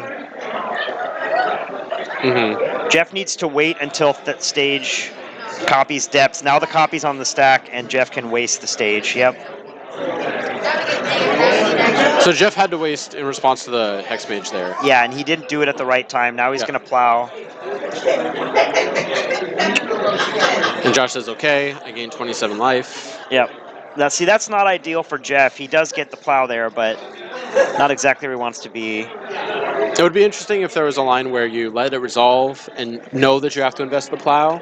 Kind of just give Josh the credit that he's not going to... Well, you see both activations in play even, so you know what's going to happen in response to your Wasteland. Yeah, I don't think Jeff activated it in the correct time there. At least that's what it looked like to me, what the explanation was, but... Yeah, he does have Dreadnought in hand still. That's true. We didn't get perfect insight into what was happening. I think that's a Delver. Looks like a Delver to me. That's a good draw. Josh still, Josh gains a bunch of life, but he doesn't have anything going on right now. So he's got to find a way to get that combo back together. I think I like Jeff's position. Yeah, it's not bad. He's also got Devil Factory. He's just got to attack by tapping a land so that he can pump the factory to a 3/3. Sure. Yeah, you can pitch Delver to force as well. That's true. It'll be interesting to see what Jeff chooses to do here. I think I like just activating factory here. But you can't activate it with that. Not with that. He's going to play the Delver. Oh, he just, brain fart. Okay, yeah. Brain fart. Thalia Thalia doesn't is apply not to creatures. Mm-hmm. So he casts the Delver here rather than holding it for force to get more pressure on the board, I guess. And then he's going to activate factory with the right land. Yeah. I like this. I think this is the sequence that gives him the best chance of winning. Yep. Josh is at least 2 cards away from comboing in. Yep. He's going to swing in. Thalia blocks in response. Pump in response. What is this? Looks like Nature's Claim? it is a Yeah, it's nature's Nature's claim because factory's an artifact. That's interesting. Okay. I don't think Jeff particularly cares. Yeah, I don't think he's going to play around nature's claim either. Plus, he's above 21 now. Yeah. Which is crucial. That's in good. this Yeah, matchup. so you can take a laser attack. Josh is going if he to Fox on the ball. Josh is going to cast Scrying here to find a depth. He still needs a stage or a hex mage.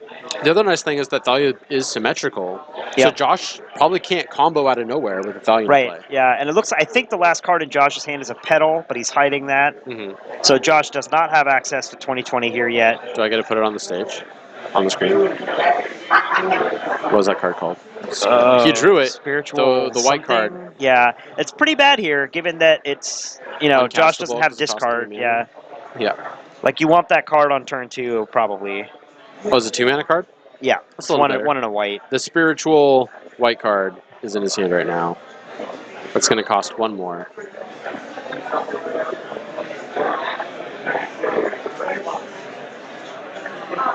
Help me out, chat, with what that card was called, and I'll throw it back up on the screen. This is the problem with these Magic cards. Is I know what they do, but I don't know what any of them are called. Spiritual's Focus. Spiritual's Focus.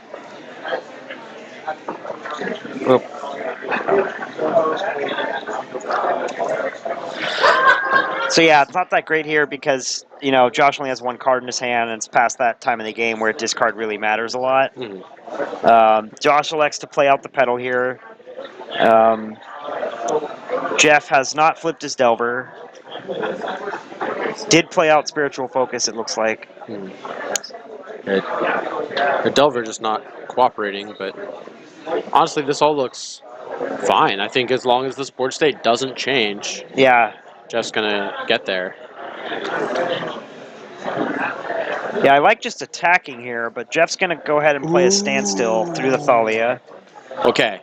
Interesting. Never mind. I really like Jeff's Still position electing to not have. I don't know that he has another blue card for force in his hand.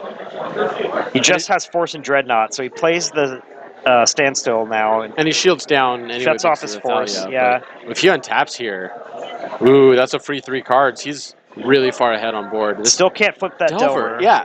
This is a Union Delver, I think they're called, is when they just decide to do the minimal amount of work. Josh is looking to just draw a Hex Mage or stage here. Josh takes all the damage. Big attack. Goes to 7. He's going to tick down depths the hard way. Draws another Thalia, which is not great. Depths is at 5. Josh has been shortcutting the tap of mana, Yep. but has been taking it down for Yep. a couple of turns now. Now he passes the turn.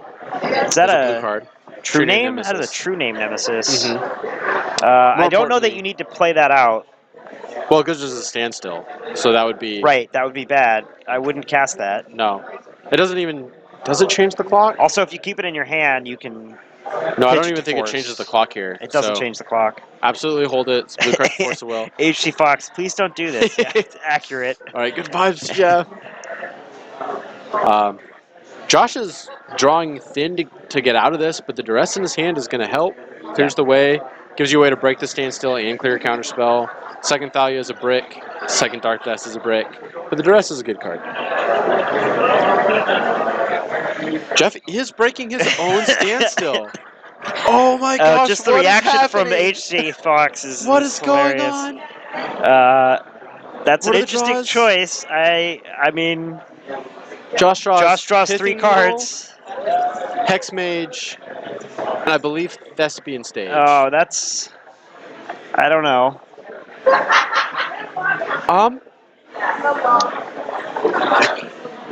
This is a much closer match Yeah. than it was a couple turns ago. Indeed. Okay, let's see what... This is on Josh. Can he find a line? It's going to play out the Hex Mage here, maybe? Okay. Looking Does at Jeff this have Force Blue card? focus. He has Force of Will Dreadnought in his hand. Yeah, he elected to cast the True Name and not have the Force of Will pitch. Here's the Duress. Josh cast Duress. Going to take the Force. So I think if the Duress misses, he doesn't get to draw a card.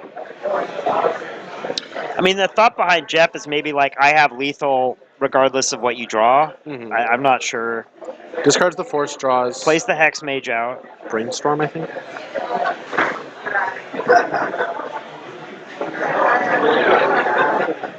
Well, on the other side, Meryl H doesn't have haste. Right. And so this True But Name you Nemesis could have- is probably going to... You could have Right of Consumption. The Needle's going to name Factory here. Yep. Okay, sure. So that's a problem. Not too much of a problem. I mean, Jeff can still swing If his for... Delver flips... Yeah, it didn't flip. Didn't flip. He can still swing for I wonder if the 6, last but card Lage was- is going to block Delver, so... I wonder if the last card was Brainstorm, because if it was Brainstorm here, then you Brainstorm an upkeep to flip your Delver. No, I think his last card is... He can only attack for 3 here because he's going to make the Merit Lage. Yeah, the 2020 blocks a Delver, and but then he's Delver got has Factory flying. Needled. Yeah. Okay. Flying is good. It blocks 2020s. Draws a Ghost Quarter. That's not going to do it. Josh still can't beat this True Name, and he's got to find... He needed to find an answer for the Flip Delver. Oh, it's a nail-biter here. I think Jeff has it. Yeah, Yep. Jeff got it. So this Ghost Card doesn't do anything, can't do anything. Yeah, he couldn't With a- find an answer for the Flip Delver, and the Merit Lage was going to just get blocked, and then he was going to die to True Name. So It's a little bit of an unconventional play. We'll bring that back. it was an over unconventional play that he cast the True Name rather than keeping it in his hand for Force, but it ended up working here. out. It turned so, out. Yeah. I wonder if that was a situation where he was just so far ahead that it didn't really matter like what the play he makes there is. Yeah, it's very possible. But we have perfect information. But where we were We do. sitting, that play seemed It seems suspect because you don't need. Untraditional, There's no reason to cast True Name there. that play was polarizing. I think is what we would how Good we name would for describe it. Yeah, I mean, and there's a case. Andy Prime brings up the point that if you give Josh a crop rotation there off the 3 cards from standstill, then you just lose because he Sure. can find step. So Yeah, and Josh is a little constrained under his own mana, so we'd have a hard time piecing together something like rotation or like a tutor plus a writer consumption plus a hex mage. right, I just So- think in that situation, Jeff was set up. He had the flipped over, an unflipped one, plus he had force and a pitch card, and he had a standstill. Oh yeah, I you never just sit cast there True and Name. swing if it's for me, 3 every turn. No, I just right? sit there and Yeah. I say, look, beat this force, and these Delvers will kill you in 2 turns. Yeah. And that's what I do. Like, Right. you're drawing 1 card per Yeah. turn. And if you cast something, then I get to draw 3, and I've got stifles and plows and whatever else. and if clever it's a answers. discard spell, then your spiritual focus triggers. Right. So, and gaining 2 life isn't nothing if you're close enough to 20. I think he was at 17, but 2 discard spells puts him to 21. So, Yeah, it was an interesting line. It ended up working out for Jeff because Josh couldn't find the answer to the flipped over. yeah. But I think the Thalio played a role there. I think if Josh had the opportunity to play every card in his hand, Yeah. he may have been able to eat something out. Yeah. But I don't think you cast Standstill because you can make 20/20 without casting a spell. That's a good point. It's a good point for Andy. yeah, I agree. I don't think because in that turn it was before he drew the True Name, and so the standstill at that point was his pitch to force. So at that point, I still liked. And if you kept Yeah. standstill in your hand, then Sure. you draw the True Name and you can cast it. Yeah. Because you still got this force pitch. And it was So- the 1 Standstill left in his deck. We saw him Yeah. board out the other 3. Yeah, so I'm not sure that he needed to play it there either. But regardless of which, he ends up taking the match down. Well, and he also So- identified that he didn't want Standstill in that matchup. Right. So I Yeah. think it was just if he had a It's fourth like side card left over or something. Yeah. Yeah, really, really fascinating game. Really Yeah. close, really back and forth. Yeah, interesting night so far. I mean, we've had blue-white Stiflenaught, we've had Grixis Control with a World Gorger Dragon combo. We've had a new build of Elves. Yeah. We have this kind of mid-range white Dark Depths variant. We have, it looks like about 20 minutes left in the round. So I'm going to go Try to see if we find can a get backup another match? match on Yeah. camera for you guys at home. Great. I'll be here talking to chat.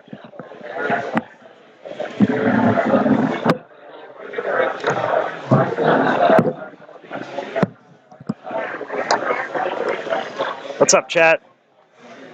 It's my first time casting. Very exciting time. Hey, Romario, what's up?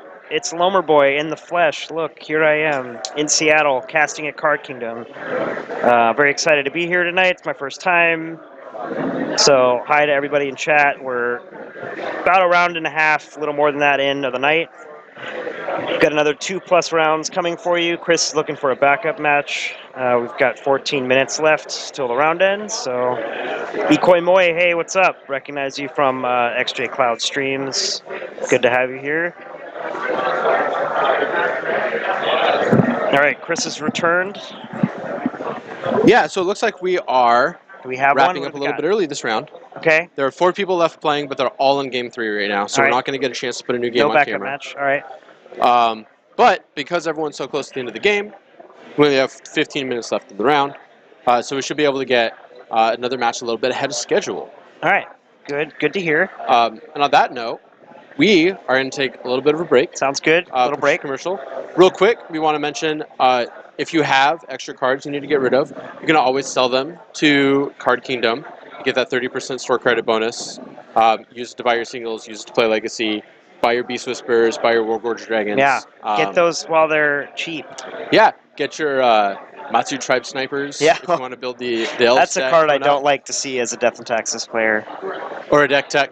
I couldn't find Nick, but maybe if I can find him between rounds, we can get him to sit down. Get him to sit Either down and Nick hang or out. the Dragon player or the Stiflenaught. Chat, tell us what deck tech you want to see, because I'm just not sure. Yeah. There's a lot of great options right now. What is your guys' favorite card and why is it Chalice? For Mario, it's Chalice because Chalice forever. It's the best card in Legacy. I agree. Chalice the Void is right now. I play. But you could have brought the camp. I play. All my decks play Chalice. I mean, Death and Taxes. I run it in the board. I got 4 in main and loam. You know. But you could Kolaghan's command it. What? Kolaghan's command it. Yeah. It just dies to everything. Worst nightmare. Yeah. You could kill it with Powder Keg.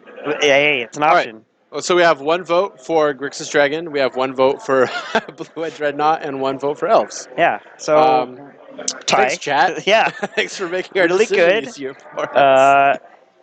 I'm kind of curious to hear about this World Gorger combo myself, but Sure.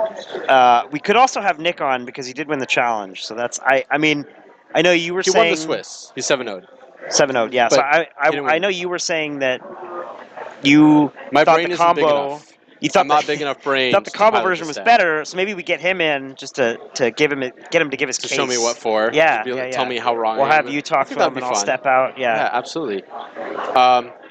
Meow Mix on camera if Greg is here. What is Meow Mix? It is. I believe it's Jeskai Stoneblade, except he also is running Saheeli combo. A cat. Yeah, cat Felidar combo. Yeah, Guardian. yeah, In Legacy. yeah. I think he 4-0'd with it a couple weeks ago. What So, do you blink in Legacy for value? So you don't have the Saheeli. Stoneforge Mystic? You get value out of Blink it? Stoneforge for value, yeah. That's why it's a blade. I think it's Jeskai Blade, but just has Oh, Snapcaster Mage. Snapcaster Mage. Okay. Yeah. Okay. Hopefully the Flash Cat runs into Torpor. Oh, hey, Torpor that's a weird stuff. Some weird stuff to see in Legacy. Torpor Orb is good against Stoneforge Mystic, and it lets your 1/1 come into play without Right. trigger. What's Yeah, it called? really good. Your 1-mana creature. Your Yeah, Grixis you can blink Dreadnought. Batterskull. Batterskull's got, blinking Batterskull for value. All right, I have to admit that I don't know the text on this Blinking card. Is it any Jailer? permanent? Jailer's It's hot. got to be. Jailer's, I love Palace Jailer. Because you can bring Planeswalkers. So yeah, target permanent. Okay. Like blinking Batterskulls, that's fine. It's a really bad Flicker Wisp, but it does win the game. So there's that. If you have, I feel like you can only be Saheeli. so bad Yeah. as a card that wins the Yeah, game. yeah. That's like saying Phyrexian Dreadnought's a really bad creature unless it's winning you the game. Right, You know? exactly. It's fair. Yeah. 3 white for a 1/4. Yeah, they're not good. But I mean, it blocks Wild Nicodle. yeah, which sees so much play in Legacy, right? And all Blocks those Dark Nicoddles Confidant, running blocks around. Style, Yeah. It's a good. It's a creature. It's a good All time. right. We're gonna Little put break. on a 5-minute break here. You get a glass of water. Vote on what deck tech you want to see. And at the end of the last round of good time, we'll get you a deck tech on the stream. Yeah, All right. sounds good. We'll be back. And here are the standings from the last 1K. Yeah.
All right, it's yours. Have it back.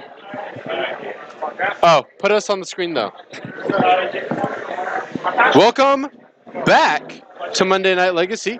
Hello. I see chat had some things to say about the pie chart I had laying around. That was from the last 1K and has nothing to do with what is happening this evening. But I will fill you in on what's happening this evening. But first, I should introduce ourselves again because you're supposed to do that, I think. I'm Christopher Wessel. I'm Connor Folse / Lumber Boy. And this is the Monday Night Legacy at Card Kingdom in Ballard, at Mox Boarding House. In Ballard, we are beginning round 3. And we are going to get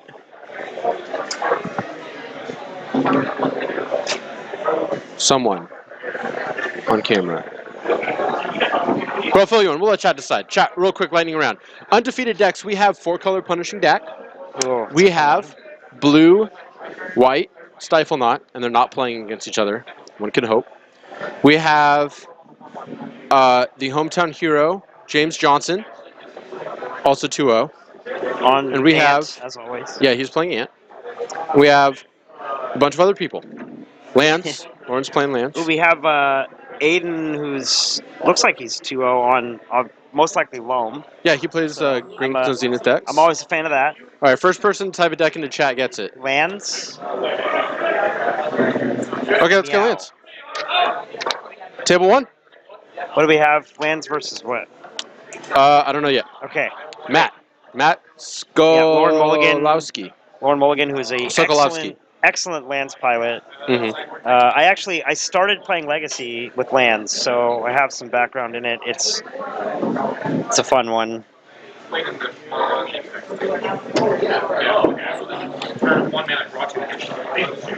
Versus Matt. You want to talk a little bit about where do you think Lance is right now? Would you play Lance over Loam? I would not. Okay. Lands is a deck that I think to be good, first of all, requires you to be very good with the deck and have a lot of time playing it, which Lauren does. Also, I think it is really bad in a meta filled with Red Prison and Storm. Those two matchups are horrendous for lands. I think what lands needs is the meta to switch to Eldrazi seeing more play again. Mm-hmm. It's very good there. It's also very good against like Delver and Shadow decks. So I think lands' time is soon, but I don't know if it's right now.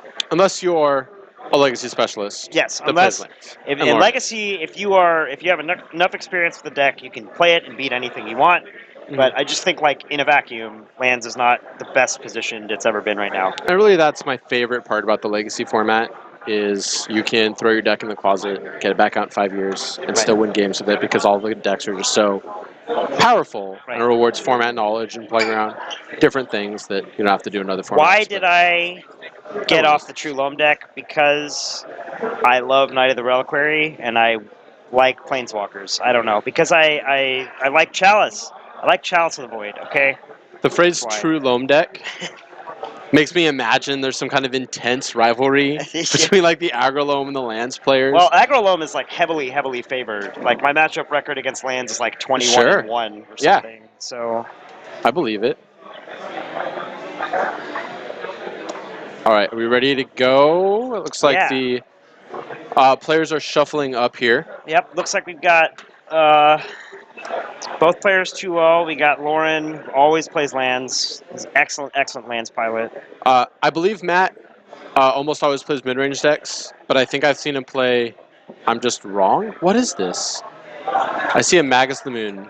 I think this is Red Prison. So I've seen him play. Ooh, Red Prison versus lands. That is not a good thing for Lauren. Ooh, okay. That is not a good thing. Lands this not. Matchup is horrendous. Not a good.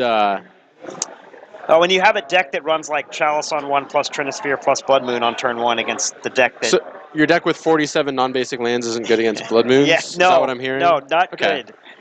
Not good at all. Yeah, Prison won the last challenge, actually, yesterday, which I mentioned earlier, piloted by Phil Gallagher. And so here we are.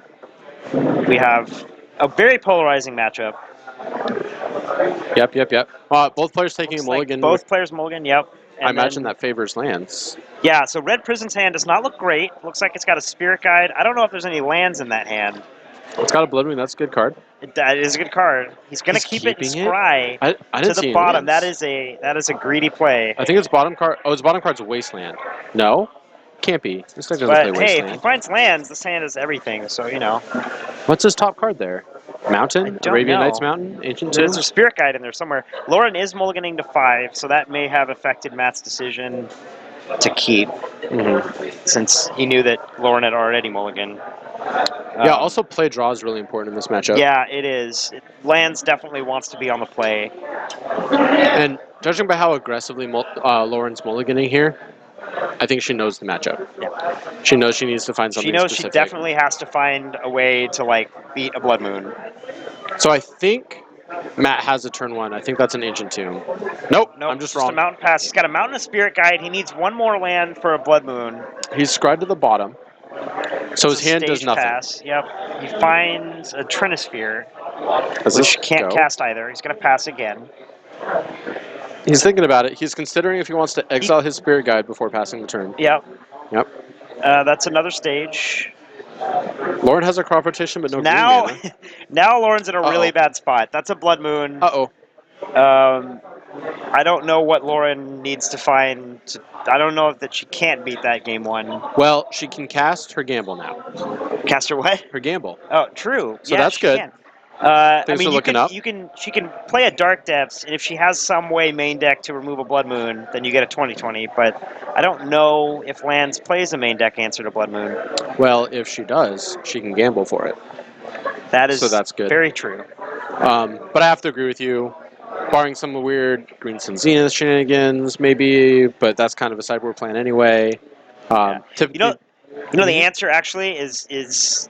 I mean, well, no, you can't even do the Punishing Fire plan because Grove's just a mountain, so that doesn't work either. you can deal a total of 8 damage Yeah. if you find all 4 of your Punishing Fires. Yeah, it's accurate. I don't know what the plan is, honestly. She's going to gamble here, though. She's gonna off take a the look. Newfound red mana and figure out if she has anything in her deck that matters. And she doesn't. there's the game. All right. Yeah, you can get him with Molten Vortex. That's true. Molten Vortex is a win con. Mhm. It is really slow, but it's an option. She decides to just scoop it up and get out her anti-Blood Moon hate cards out of the board. And you can cast Life and Loam off of Mox Diamond, You can. Molten Vortex. You So that can. is a strategy. Yeah, you can cast Loam, you can cast Crop Rotation off Moxes, you have access to a Forest. Lauren's going to bring in what I would assume to be 3 to 4 Croson Grip out of the board. That's generally your main answer to Blood Moon. And you can actually sit behind a Blood Moon with your Dark Depths out and then just wait to find a Grip and get a 20/20. So, Do you have any other, are there any other sideboard considerations for lands, or is it just grips? I think you have, so lands often plays like Grips, Trackers, which are probably fine in this matchup. Sure. I mean, you really want to get the Blood Moon out of the way. If you can get a 20/20, Red Prison doesn't have a lot of ways to combat that, so I think that's the central goal. I'm not sure. I can't remember what else. What are the other main cards that lands plays on the board? Sometimes they'll play like a Grudge. They play Chalices. They'll play like a Spheres Nissa. that aren't great here. No, she does have a set. She probably might have a set of Spheres. Spheres are not very good here. Sometimes a Planeswalker borrowing from Yeah, the Aggro yeah. Strategeries. Matt, reaching for his sideboard, did see him looking at some Fairy Macabres and some... Macabre is good here. The Pithing Needle lets you see their Yeah, hand. Needle's good. He's Sorcerer got like a Spyglass. Spyglass, yeah, because he plays Chalice on one. Spyglass is good here as well. Also saw him considering a Braid. We'll see if he has those. A Braid is fine. I actually would bring in a Braid as the Prison player because one of the best cards against you is Mox Diamond if you're trying to Blood Moon your land's opponent. So a Braid taking out a Mox Diamond is not nothing. Gives you an out to Tireless Tracker. Yeah, if they bring in from that Tracker, plan. you get a removal spell there. Flipping through Max deck, I saw, I believe, a Hordling Outburst main deck. That's 3 mana, make 3 interesting. goblins. That's an interesting alongside, piece of tech. who may have also been a War Master. I admit that I don't know the art for War Master. Yeah, I don't know. But I saw Rabble Masters, kind of the standard fare. He probably has Matt Rabble Masters and War Bosses and the general he has stuff. ensnaring bridges, Yeah. which are fine in this matchup. Red Prison's definitely a deck that you can bring to a Legacy Knight and 4-0 with if you get the right matchups. It is very good against combo and stuff like lands. Looks like he's got a split between Fair and Macabre and Surgicals. It is not so good against Miracles, though, or Grixis, because you're running a deck that operates at sorcery speed versus a deck that operates at instant speed. It's usually not the best. An Array of Revelation plus Riftstone Portal. It's something we've seen in lands before. Riftstone Portal very good against the Blood Moon decks for obvious reasons. I don't know that Lauren would be playing Ray, but I'm not sure what her current board is either. So Kind of takes a Corrosion Grip slot. yeah, it does. I think Grip is your best bet. It's just better, I think. Also, I'm not sure that you're really prepping to beat Red Prison. It doesn't. Red Prison is not everywhere, at least yet. So you're probably more concerned about other matchups, generally speaking. And Grip can also hit Ensnaring Bridge if you're on the 2020 plan, which I think you are. Do you have any consideration to your other plans in this matchup, or are you all in on Dark Depths? You're generally all in on Dark Depths. I don't think Red Prison has any way to handle like a Resolve Lage. So I didn't see what cards Lauren's actually brought in, but we know that she's up against a little bit of Graveyard Hate, yeah, a little bit of and some Blood Moons. nothing else, and then a lot of Blood Moons. Absolutely. Yeah.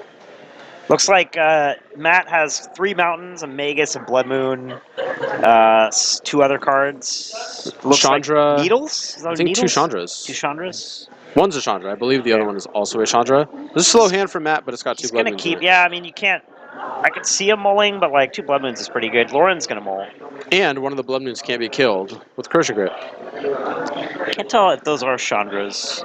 Yeah, let's toss it up on the screen. I think they are Chandra Torch.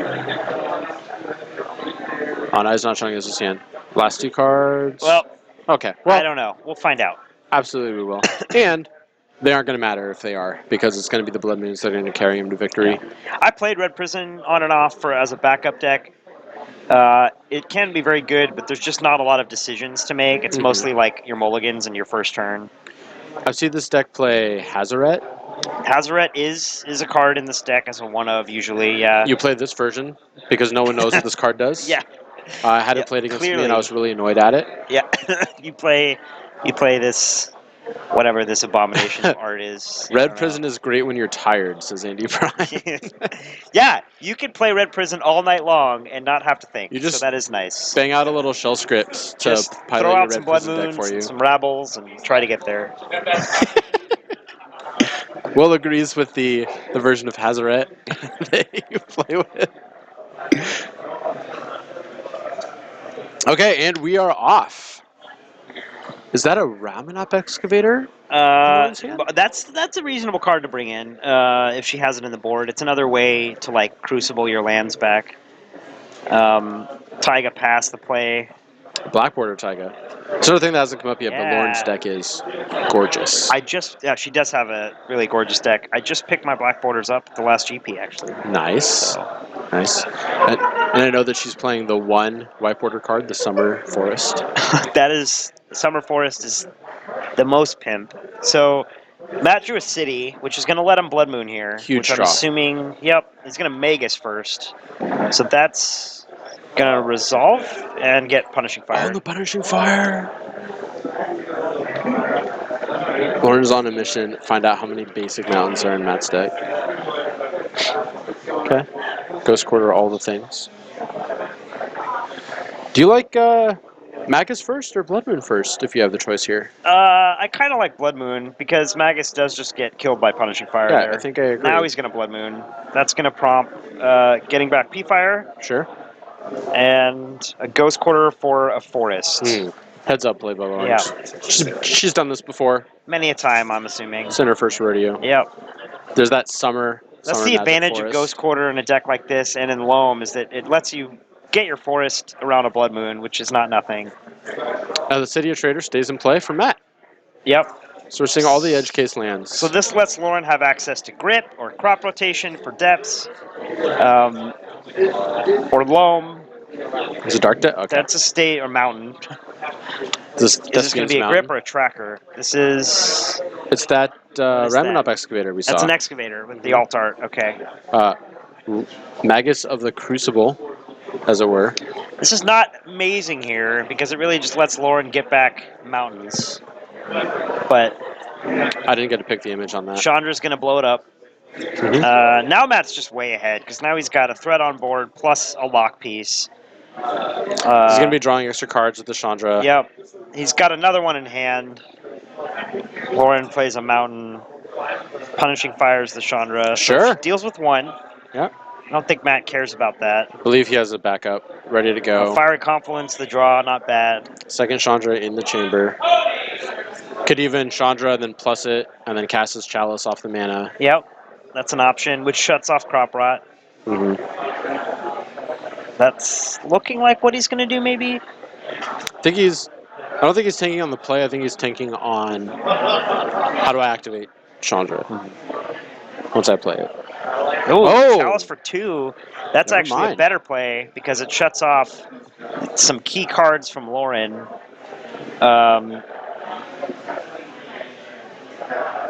Yeah, Matt just If you land decided. Chalice on 3, yeah, you could have waited to land Chalice on 3 to shut off K-Grip. That's a spicy one. Yeah, that's true. Chalice of the Void does get around the split second clause on the Corrosion Grip.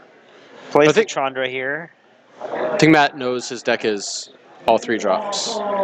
Yeah. So it's kind of like Chalice on 2 and Aggro Loam, and that if you do that, you're kind of consigned to bad top decks the rest of the game. Lauren's got to beat this Chandra.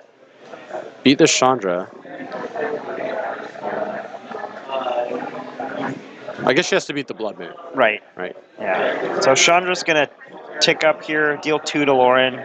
Mm-hmm. Matt's a bit flooded out. He's got a Confluence and another land in hand, but he's in a pretty good spot.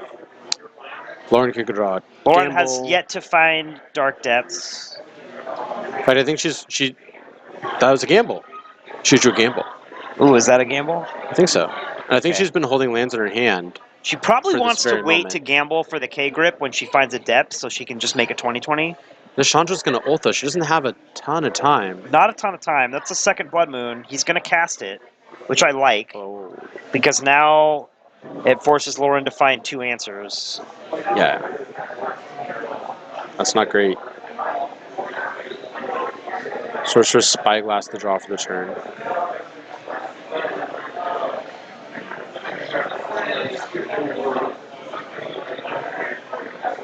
Gambled for Apocalypse, yeah. If only that were a play. There's not a lot of red spells that kill enchantments, but Apocalypse is one of them. Plus, lands is a deck where you don't really mind discarding your hand. Yeah. Lauren Chalice checking. Tries to Chalice check, gets caught by Matt there. Lauren passes. Probably doesn't look good. Doesn't Yeah, I look think good. chat, being omniscient, pretty short. So Matt's going to go ahead and ult. This is Fiery Confluence for a total of 16 or 11. Yeah. Get And Confluence then for 11 here, and then any cast spell another for spell less. for 5 more. That's 16 exactly.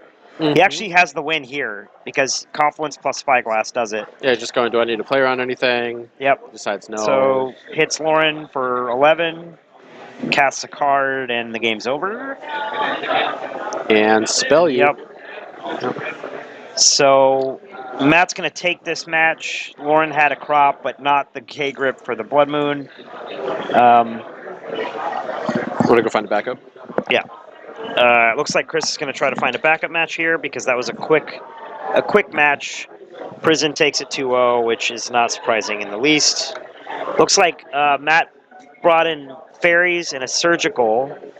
Surgical's not common for Prison because they play Chalice, but looks like he's got 3 fairies and 1 surgical there.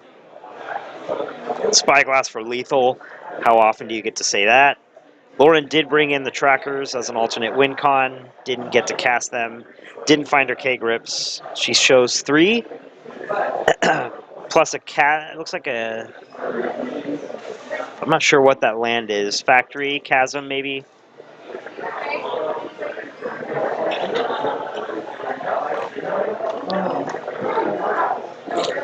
So yeah, it's typical for lands to play triple K-Grip, but she just couldn't find one in time, and Matt's second Blood Moon kind of sealed the deal there. Yeah, that's okay. I mean, you know, we didn't know what Matt was on, and it turned out to be a matchup that is very bad for Lauren. Almost unwinnable, in fact. I don't think lands... That might be close to like a 90-10, just because Prison plays so many versions of hate that lands has a hard time to handle.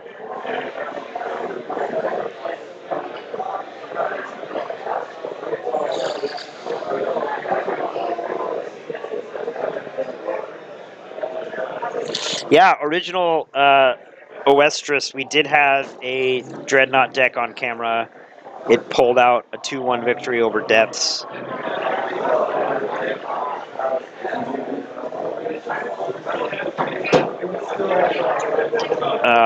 So we're waiting for Chris to find a backup match here, which should be relatively soon. We still got 35 minutes or so left in round 3 here. Thank you to everyone who's joining us in chat. We are watching Monday Night Legacy at Mox Boarding House in Ballard, Washington. Yes, Mana Dredge also won. It beat Miracles. No surprise there. Miracles was not able to do much against the constant barrage of 2/2s from Dredge.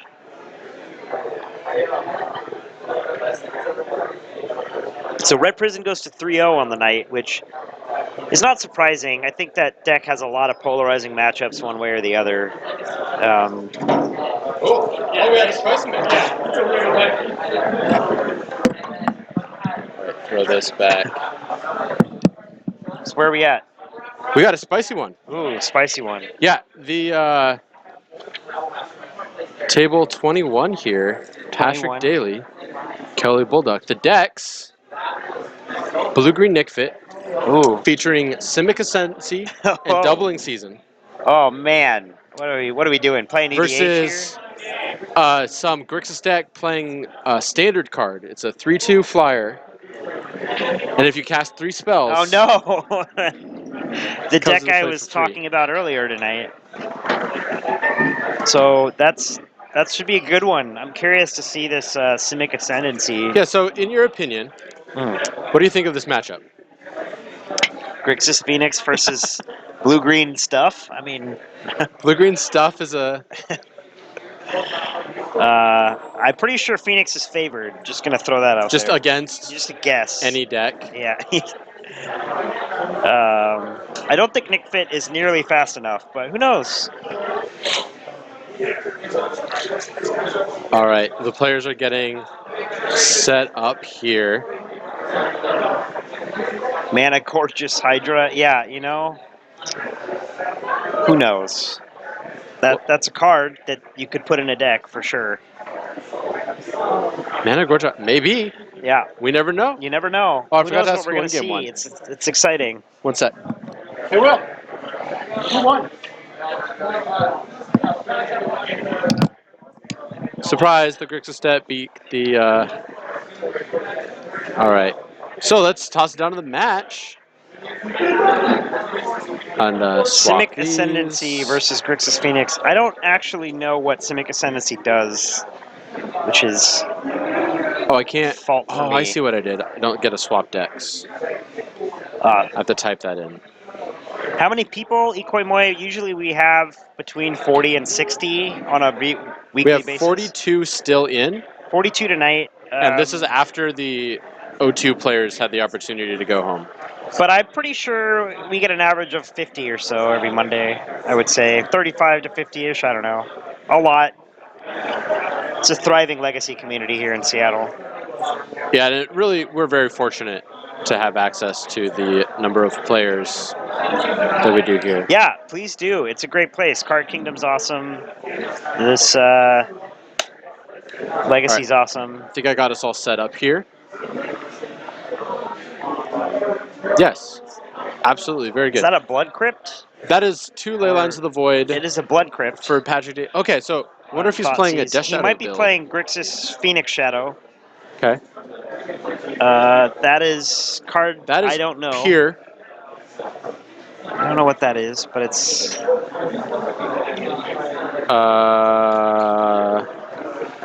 Pure Imaginative Rascal. Oh, so it does combo with Mana Gorger Hydra because you can put So you can put counters on Hydra, and then you put counters on Ascendency, and then counters on Hydra. Yeah, okay, I see that.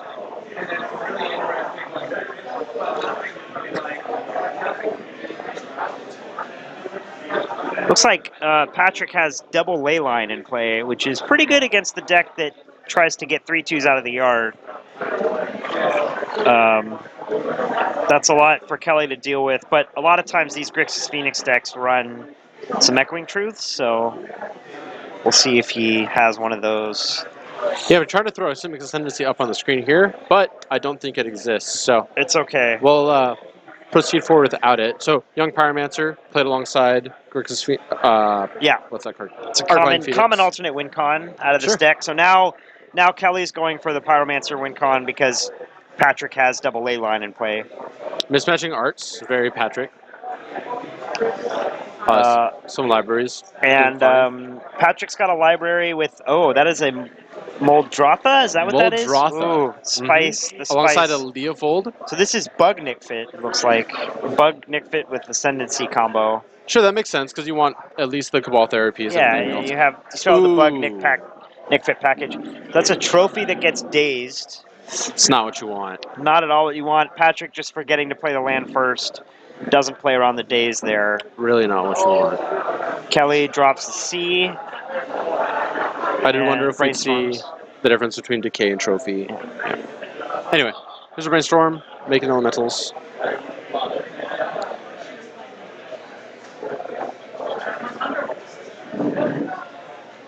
Yeah, Moldrotha is actually really sick in a Bug Nickfit shell, but... So, Kelly finds double surgical land off that Brainstorm, which is... I don't know that he wants 2 surgicals, but we'll see what he puts back. Which is interesting because you can just cash them in for 1/1s. Yeah. Take the Assassin's Trophy, put them on a clock. Not sure the best way to beat this Nickfit deck, but making a bunch of 1/1s seems like a way It's to an do option. That's a surgical on something? Trophy? it. Sure. Yep. Notably forces Patrick to shuffle. He's floating a Yep. Leofold on top of his deck. Yep. Heads up play by Kelly there, although I don't know that... I guess we'll see how many trophies Patrick is playing.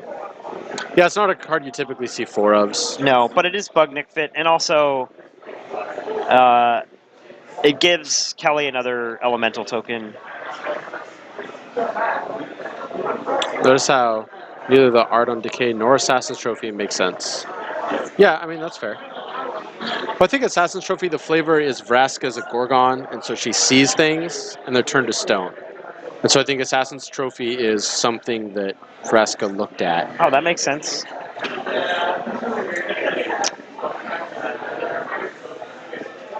Maybe even an important person to the story, because it is a story card with the website at the bottom. I'm not sure about that. But I think that's the flavor, is that they assassinated it and it became a trophy. It's now a stone statue of maybe an angel. Anyway. MTG Lorecast. It's interesting. Brought to you I by don't know a Card lot Kingdom. about the lore, so that's cool stuff to know. Patrick has blockers for this Young Pyromancer. He does. Unclear whether he wants them or not, but he has them.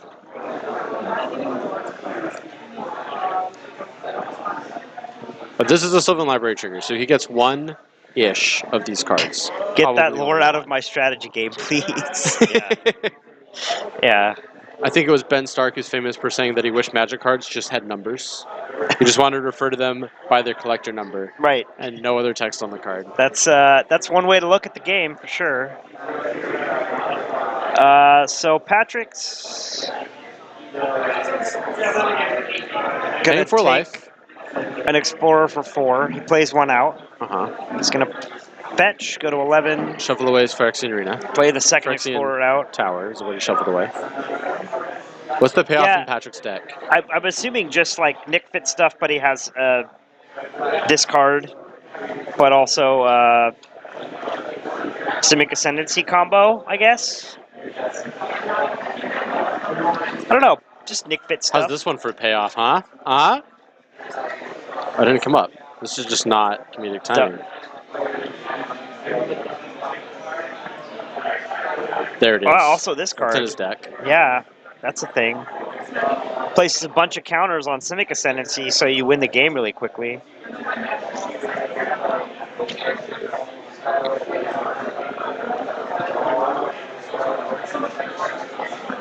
Simic Ascendancy still doesn't pop up. It might just not be in the Connor's just staring at me, system. typing it in over and over It's and a, over it's a again. new card. Anyway, yeah, so it's bug Nick Fit.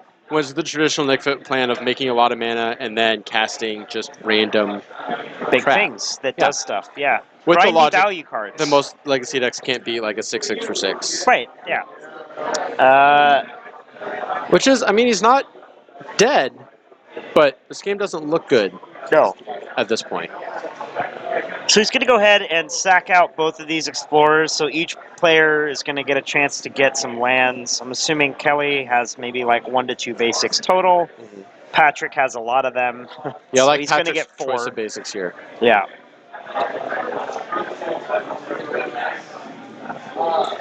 Yeah, just really one Battle for Zendikar, some Amonkhet, someone's really just Yeah, just a well-rounded mismatch in collection. arts, right? Yeah.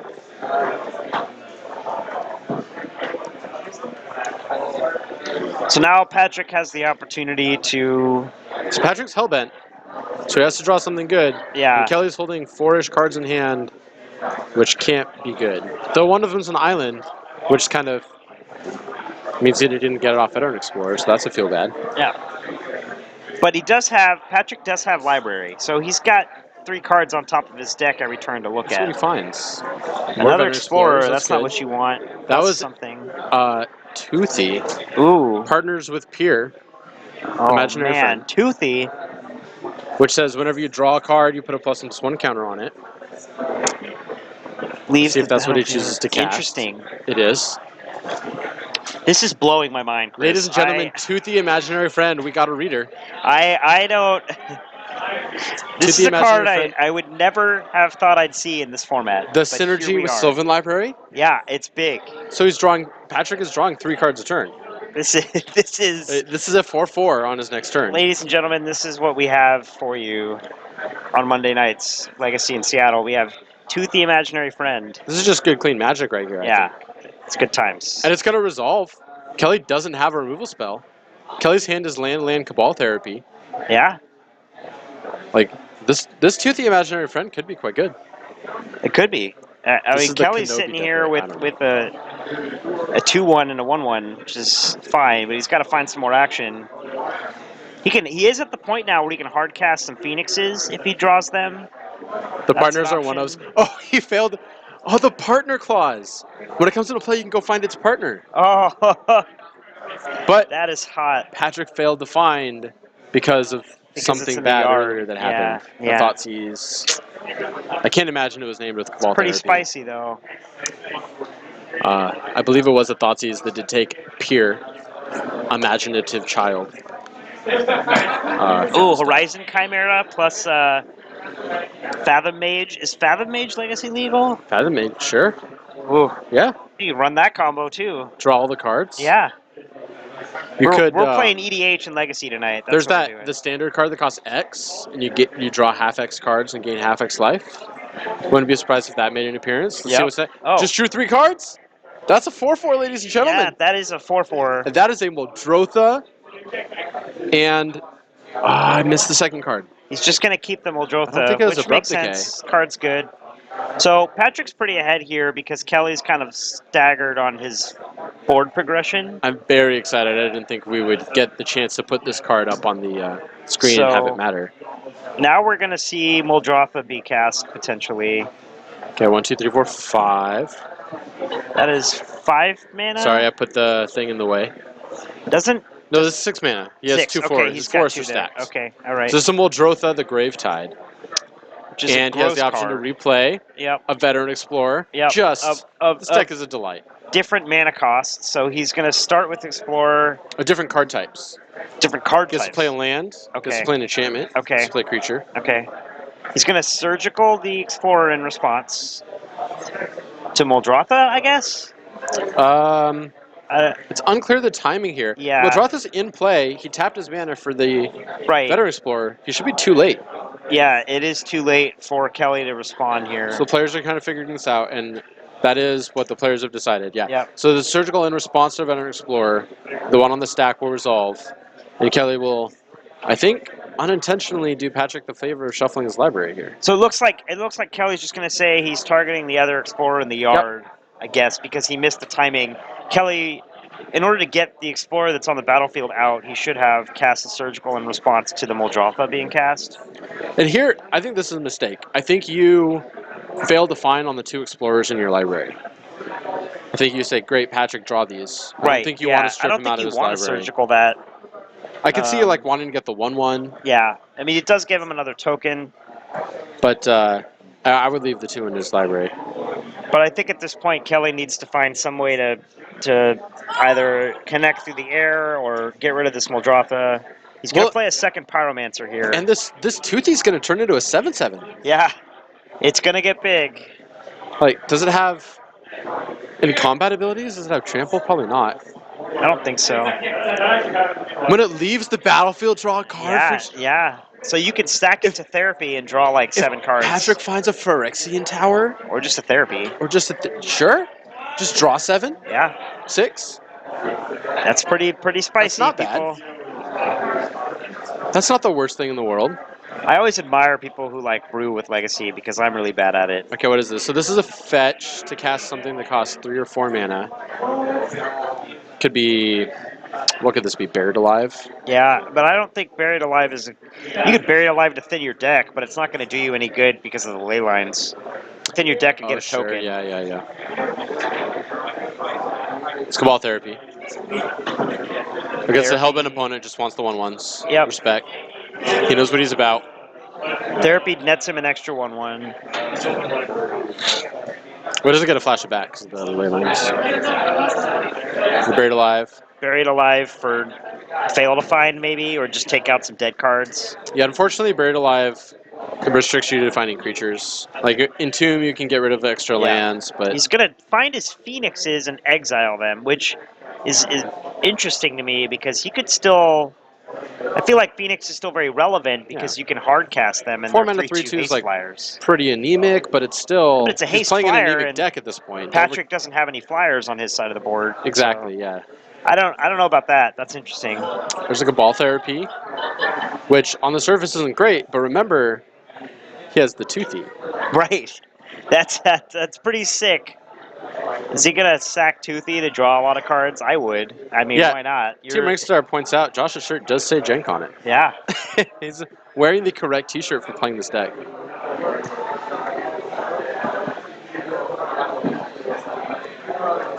If your opponent is playing Weatherlight Explorers, your only chance is Weatherlight Buried Alive. Yeah, I think HC Fox has kind of hit the nail on the head here. Clearly.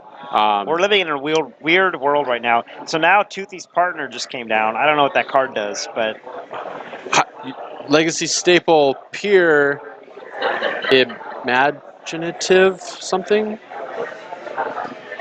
So you got to play this out of the graveyard with One counters Muldrotha. will be put on a permanent your team controls, so that many +1 of each of those counters. So it is the 1 mana enchantment Kind on of a doubling stick. season. Oh, it's a Hardened Scales. Hardened Scales on a stick for 3 mana.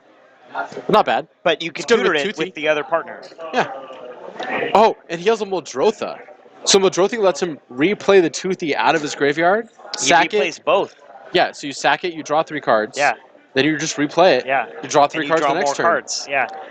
The combo. We solved it. The combo has been We broke established. the format. The format is broken. We have a new combo in Legacy. Yeah, we can go home. Everybody get your Toothy imaginary friends before they spike. Yeah. This is some real Legacy right here. Attack with your 7/7. Like what? What's Grixis do? He has to just keep churning out elementals. Mm-hmm. And there's a 6/6 coming across too at some point. Kelly's just looking over there like, I don't know, am I dead? What's happening? Yeah, Kelly's sitting there going, I could quadruple block, but then he draws 6 cards. Yeah. Oh man. Oh, this is just a delight. Pass it back. Oh, it goes up to 12 now because of the pier. Yeah. So now he's getting 6 counters a turn. It's a lot of counters. So it's a Green Sun Zenith, I believe an Assassin's Trophy, and the Cabal Therapy. Green Sun Zenith finds at least Leovold that we saw. Mm-hmm. I haven't seen anything else, but it could be like they're just a very wide variety of cards. Yeah, Green I mean, Sun who Zenith can find knows? here. It's like a It pretty much could find a Horizon Chimera if that's in his deck. yeah. Horizon Chimera plus Fathom Mage. Draw your deck, do something. I don't know. Who knows? You have a Green Sun in his hand. Sure, let's see what it is. Your guess is as good as Sun mine. for anything. All right, get in Gonna for 13. swing in for a lot. Yeah. I assume this eats a 1/1. Just dropped 13 cards here, but 12, I guess. And the Muldrotha just lets you replay it out of your graveyard. Yeah. Pretty gross. What is this? This is a Zenith. X Zenith is for 5. 4? So Thragtusk is a card that Nick Fit plays sometimes, but that's like a very normal card. Oh, is that a bristling? No, That is. that is. Well, I thought I saw a just bristling. don't know Hydra. what that is. The card that he had in his hand. What is this? He's gonna move the counters over with. What is that? I just don't know. I need to know what that is. Will, what card is that? Go ask him what card he just played, because I. Yeah. He found the draw 12 card. Frogman. What is this? No, the card? draw 12 was his. Galloping Lizrod. Galloping. Oh my God! Are we serious? It's got right galloping in the name, Is this so like. Oh no! It can't be good. I mean, it can't be bad. It's galloping. Galloping. It's got this horsemanship. galloping lizard. It's an uncommon, I think. Galloping Lizrog. 5 mana, Frog Lizard, trample 3/3. When it enters the battlefield, remove any number of counters. Put twice that many? Oh my God. What? Okay, so I'm hearing our card lookup doesn't have the latest set on it. It's right here. Yeah, okay. Yeah, so he just made a 26/26 trampler. Because you move the cards over to Lizard and double the counters. Okay. So you just made a 26/26 trampling Lizard. Sure. That is. Why not? We are playing some Legacy. That is good against 3 elemental hot tokens. Tech. It is great. You just get through those tokens like nobody's business. It's an amphibian and it's it is. It's a frog lizard. This is one of the many things that are possible in the Magic the Gathering multiverse. I just love it. Right, because on Earth, this is great. That doesn't make any sense at all. But this is not on Earth. Patrick does know how to have fun. Tokens. You can count on Patrick to bring some spicy stuff. This is, if nothing else, highly creative. Because if I'm on the other side of Patrick and I'm just dead to a galloping Lizrog, so it looks like he's. I don't know. That's a feel bad. He's taking out some Winding Constrictors. He's taking out his Colonian Hydra. Oh, Winding Constrictor too. Oh looks man. like he's bringing in. We are playing Bug EDH counter combo. Yeah, I need to update this title. This is Bug EDH. Yeah.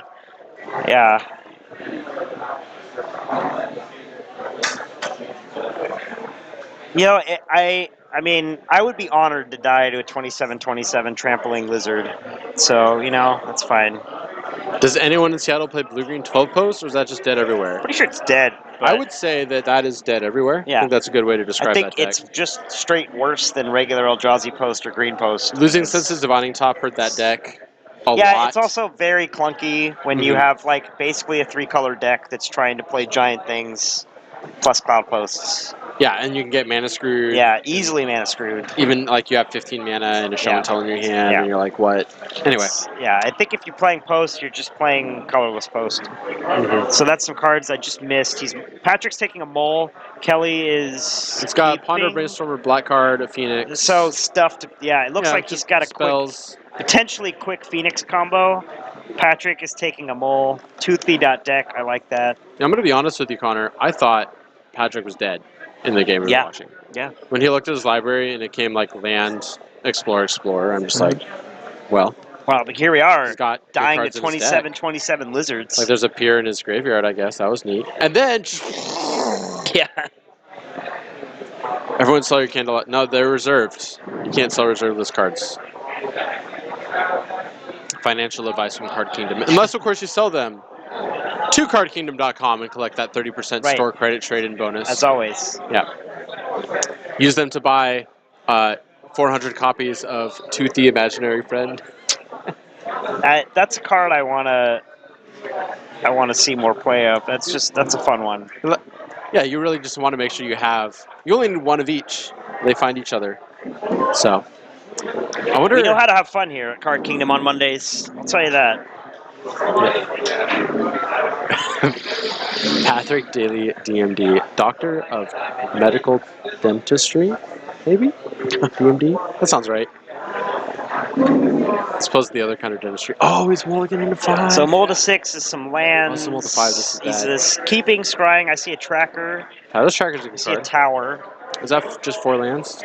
Yeah, it's a Mystery and Forest Swamp Tower. Thoughtseize your card Yikes. that can see play. So now Yikes, Arena. Patrick's hand is 4 lands. So Okay. that's not good. But Kelly's hand is just cards. Yeah. Just whatever. It's a forest and a pass. Patrick's got ley lines in his deck, so that may have been what motivated this Mulligan. Yeah. Here. We have Kelly playing a C, fetching to bulk. Could try to go off this turn. We'll see if he can do it. It's 2 mana. And then when you say go off, what do you mean by No, go just off? a Pyromancer, okay. I mean, like, he can go, like, Ponder, Dark Writ, Buried Alive, Phoenix you. Sure. It's a nice But- clean combo. He just plays a Pyromancer. Dazes Abrupt Aha! Decay. Can't be countered. So Kelly I saw him tries play to the daze an daze, Abrupt yeah. Decay, realizes that you can't counter Abrupt Decay, but he does get a token. He did it to get the token. I Yeah. think that's why he did it.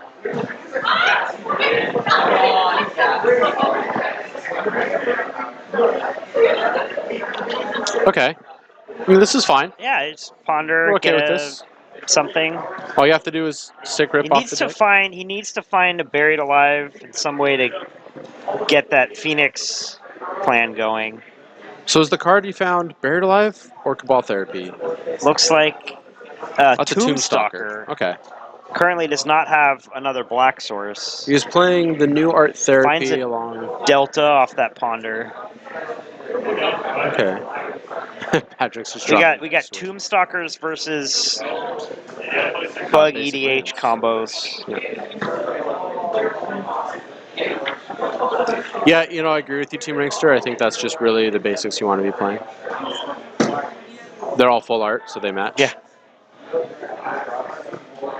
So Patrick plays out a tower here, thinks about his line. Eternally Blue, he played 2 Ponders back to back. Yeah. Oh no, he just played double Ponder. It's Green Sun for 1, looking to get an Explorer, I assume. Sure. And then sack it to tower, get some basics. Sure. And 2 mana off the tower.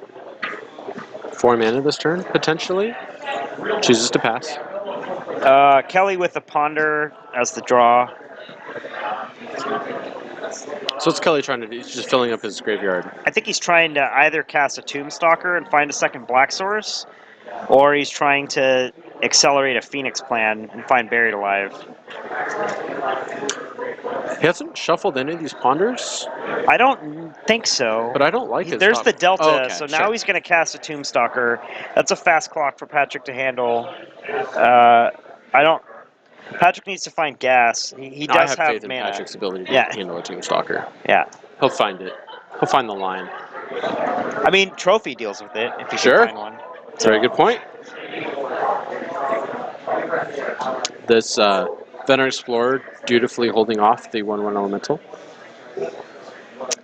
That's 6 and 2 black Mm-hmm. for a 5/5 flyer.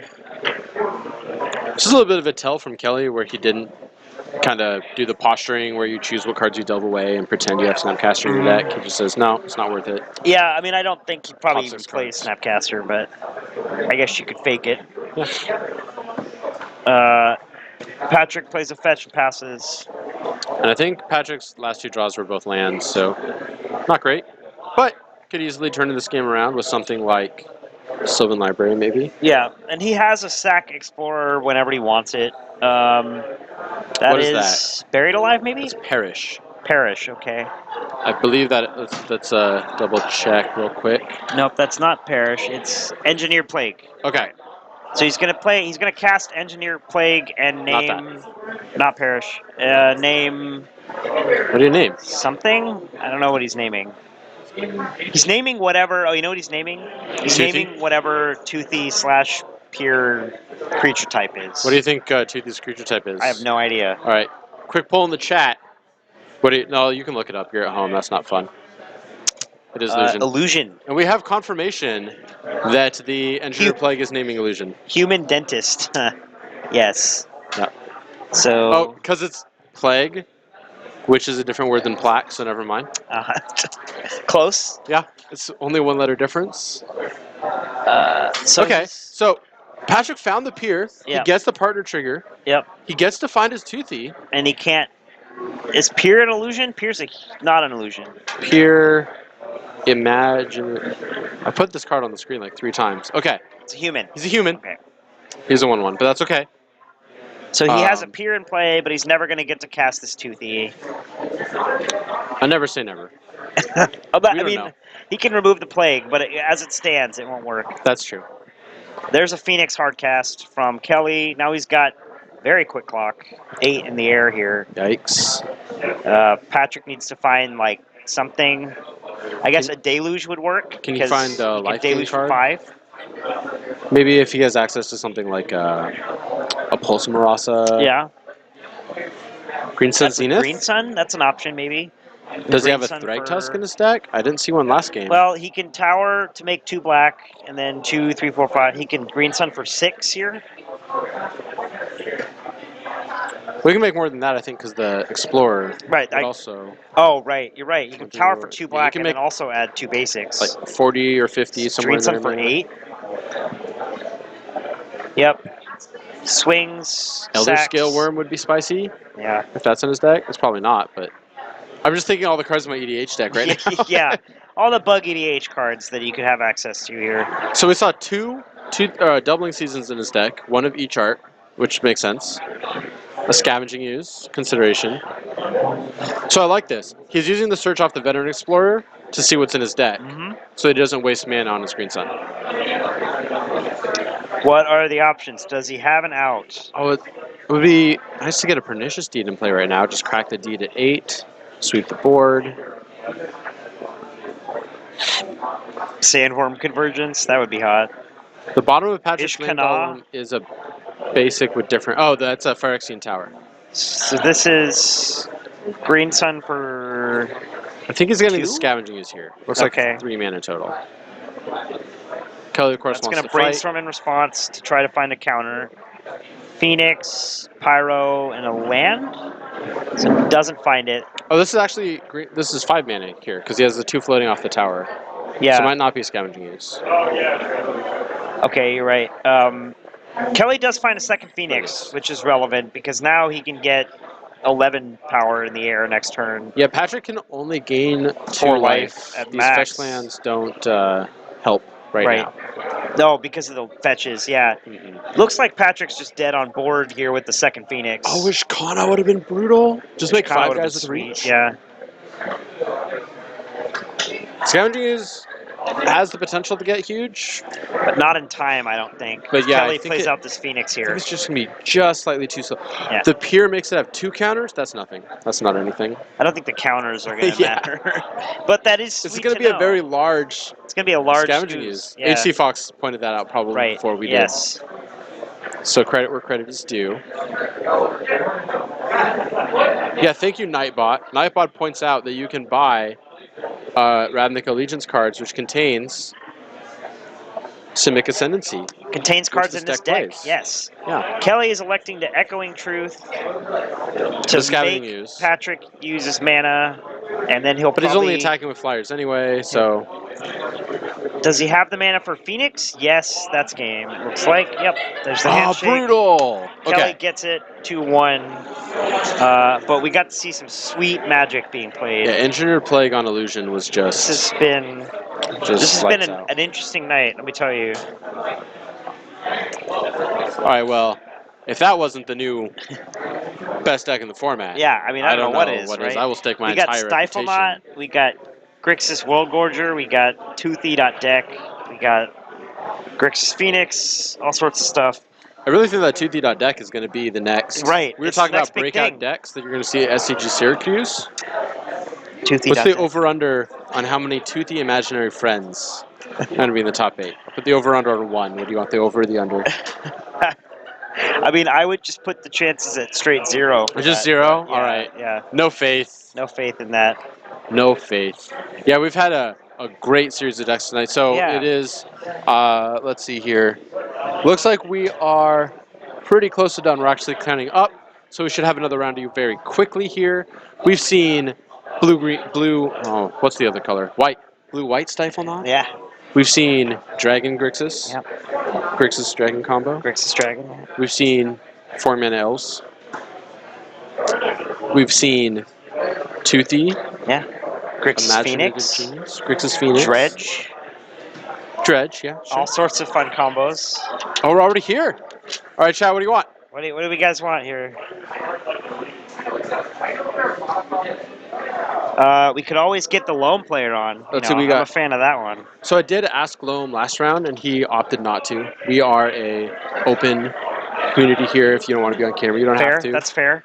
All All we good got on that. Storm versus Prison. Storm vs. Prison is very favored for Prison, I think. Who's playing? No, that was Jeff. We have We could Dreadnought versus watch. Lands. We could watch Stiflenaught versus Lands. Or Grixis Dragon versus Elves is another option. Let's do table 4. Yeah, Stiflenaught versus Lands. Yeah. And then where's our punishing DAC player? Looks like chat wants the Lands Stiflenaught matchup. So we're going to get to potentially... Oh, I may have lied. What? I read the wrong number. Oh, we want table 5. Yeah. No, we're getting table 4 because executive privilege. Because table 5 is players we've already had on camera. That's fair. And we yes, want so... to give the variety experience to the people at home. And so we're going to play 4-color DAC. Okay, that's fun. So we got 4-color DAC versus something. Versus something. As much as I want to see Corrosion Grips targeting Phyrexian Dreadnoughts. Yeah. And really, in a perfect world, we'd have DAC Vaden abilities targeting Phyrexian Dreadnoughts. That's what I was really hoping for. That's a spicy time. I wanted to see a DAC -2, but that's not the way the pairings ended out here. Yeah, so it looks like we are going to have this 4-color deck patented. Okay. And what deck's Milo on? What did he say? Ben's on the far side, but I don't know how to deal with that here, so we're just going to type it in. Ben is our 4-color lone player, or 4-color DAC. DAC, yes. Okay, playing against Grixis, Death Shadow. Okay, so we got Shadow versus DAC Faden deck. I think DAC is probably favored there. Well, I mean, the DAC deck plays a lot of removal, but it could still be a close game. Not a ton of removal that kills Death Shadows, maybe? Yeah, you play like trophies, maybe if it's splashing green and edicts and stuff, but we'll see how it goes. So this is the DAC deck patented by Stryfo. Most a likely. variant of it. I know Ben's been working on it. Or it could be Ben's own build. I don't know. Yeah, he's been working on it for a while. Yeah. It might be a different build, which is Just exciting. a lot of iteration Yeah. going through, and he is 2-1 right now.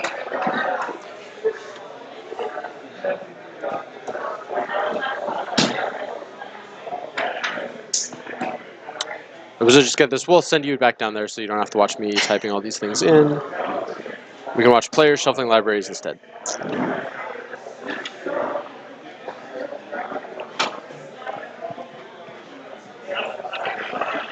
What do you think we're likely to see in this matchup? 4-color DAC versus Shadow? I don't know. I mean, we're going to see some discard spells, some dazes, some shadows, some DAC Fadens, you know.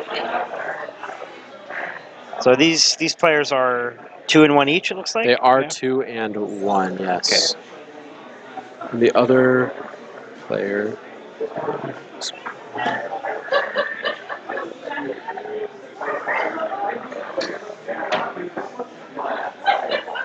And he is on Grixis, not Phoenix, Death Shadow.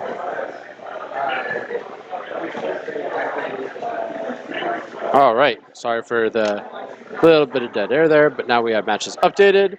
Our players have rolled. It's ready to get the show on the road. I just want the camera again, but we'll deal with that.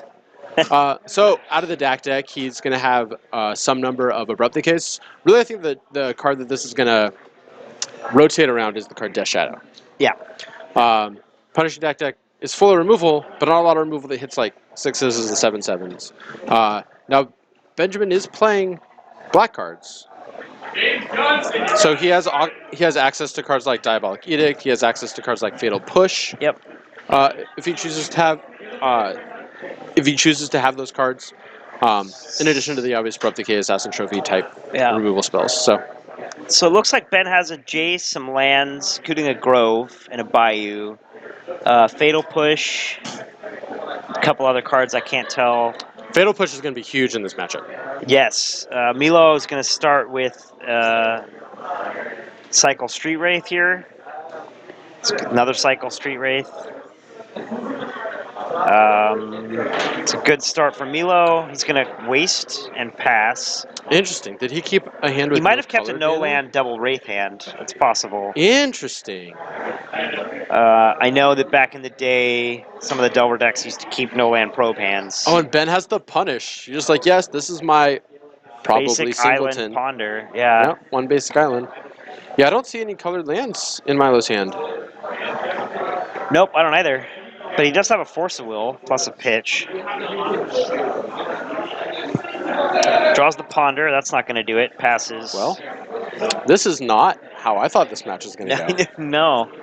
Interesting start here. They would just see the normal, really core legacy mana base of basic island Grow the Burn Willows. Right, yeah. It's clearly the norm here. Just very common. We've really showcased what legacy is tonight. Yeah, this is just kind of the core of the format. Yeah, We've showed just some classic matchups. Right, yeah. Everyone, if you're going to break into this format, you should know the matchup between Buried Alive and Pure Imaginary Genius. Yeah. It's a big tier matchup there. So Milo elects to waste Ben's Grove here. Sure. And Ben's going to play a Bayou out and cast a Strix. And at this point, I mean, this might be premature, but at this point, I'm ready to call it in Ben's favor. You just can't fall this far behind. Baleful Strix is an amazing card against your Death Shadow, your Gurmag Gangler deck. Yeah, I think Ben's definitely favored, and Milo fails to find a land again. He's going to discard a Lightning Bolt. He does have Force of Will, so that will help for like a turn against some kind of threat. And he's got a Shadow might in counter hand. a Jace, but Ben's going to go ahead and attack here. Life total is incorrect. He should be at 15. Street Wraith is 2 life to cycle. We'll see if we can get our table spotter to correct should be at 15. You're correct. Yeah. No, he's not on 15. Did Ben tap the Grove for mana at all? Because Milo would have gained a life. I don't think. I think he did. Oh, I think he did because you want to tap Grove for mana. I think that's what happened. Shadow he didn't cast a spell with it. Yeah. He didn't cast a spell with it, but heads up play. Right, in Loam, I always tap Grove every turn, even if I don't cast anything, because it gains life for Shadow. Ben knows what's up. It's just, I'm not experienced in the punishing fire versus dark Death Shadow matchup. Yeah. But of course, that's a great line. Once you see cycling Street Wraiths, you're all about gaining, forcing life. Shadow to gain life is actually a really good play when you have a Grove out. Here's the Jace. This meets at Force. Jace hits Force, yep. Well, this could hit Date. Oh, it can't because it's an island. Oh, no. It's going to resolve. Strix hits him to 14. Crucially, he's allowed to pay a life to cast his Force of Will. So that's important. The deck with like 14 lands doesn't find a land, which is also unsurprising. Don't have to discard a hand size anymore. Pitch 2 cards with the Force of Will. Yep. Ben is going to... He's got all 4 colors of mana here. He's going to cast a Snap into Ponder, maybe? Yeah, the world's Ben's oyster right now. He's the control deck in this matchup. He doesn't need to present a threat. He doesn't need to put a second Jace on the stack. Yep. He is fine just sitting here, generating advantage, finding removal spells. He has a Fatal Push, a Locked and Loaded against any 1-drops. He has a Jace to bounce a potential Gurmag Gangler. Yeah, he can kind of just sit there and do whatever for a while. There's a wasteland. We found a land. Could resolve Toothy, and there's nothing Milo could do about it. That is true. Just another deck Get where him with the Toothy. Toothy would just be so good. So good. Yeah. So Milo wastes Ben off green and double black here. Which is relevant, drawing the Liliana of the Veil. Relevant given that he's got Liliana in his hand. Unclear how good even the Liliana is when someone's discarding. Right. So It's going to swing in for 3. Milo's like, yeah, I can't do anything. Ben fetches here. Maybe this is a Lily? Lily or Jace? Looks like a Lily. yeah, this is kind of academic. Ben could not cast another spell, just attack for 3 every turn. Yeah. But Milo has a Brainstorm. It's a good card. It would certainly be the start to getting back in this game. Yeah. Oh, yeah, just doesn't want to fight it. Yeah, I think he's just going to concede there. He's so far behind that it doesn't matter. What was more epic was bringing the Engineered Plague to kill a 1-of Toothy. Well, it mattered a lot. Yeah, I mean, it did actually did it matter matter? quite a bit. Actually, I take that back. He May died. not have mattered, actually. He died to Yeah, he died to flyers. 11 powered flyers. Yeah. But it prevented the Toothy from entering the battlefield, and that's important. That is important. Let's update these matches here. Punishing Dat goes up a game against Grixis Shadow. This might be short enough to get us a Stiflenaught match on camera. Yeah. We'll see. Could We'll switch- hope. We'll cross our switch that fingers. over. I mean, especially since it was versus lands, which is generally a grindier deck, slower deck. Ben's looking at this Pernicious Deed. I like Pernicious Deed against here. Your black decks have a hard time killing 1-mana 6/6s outside Right. of Fatal Push, and Yeah. nobody pays for Fatal Push right now. So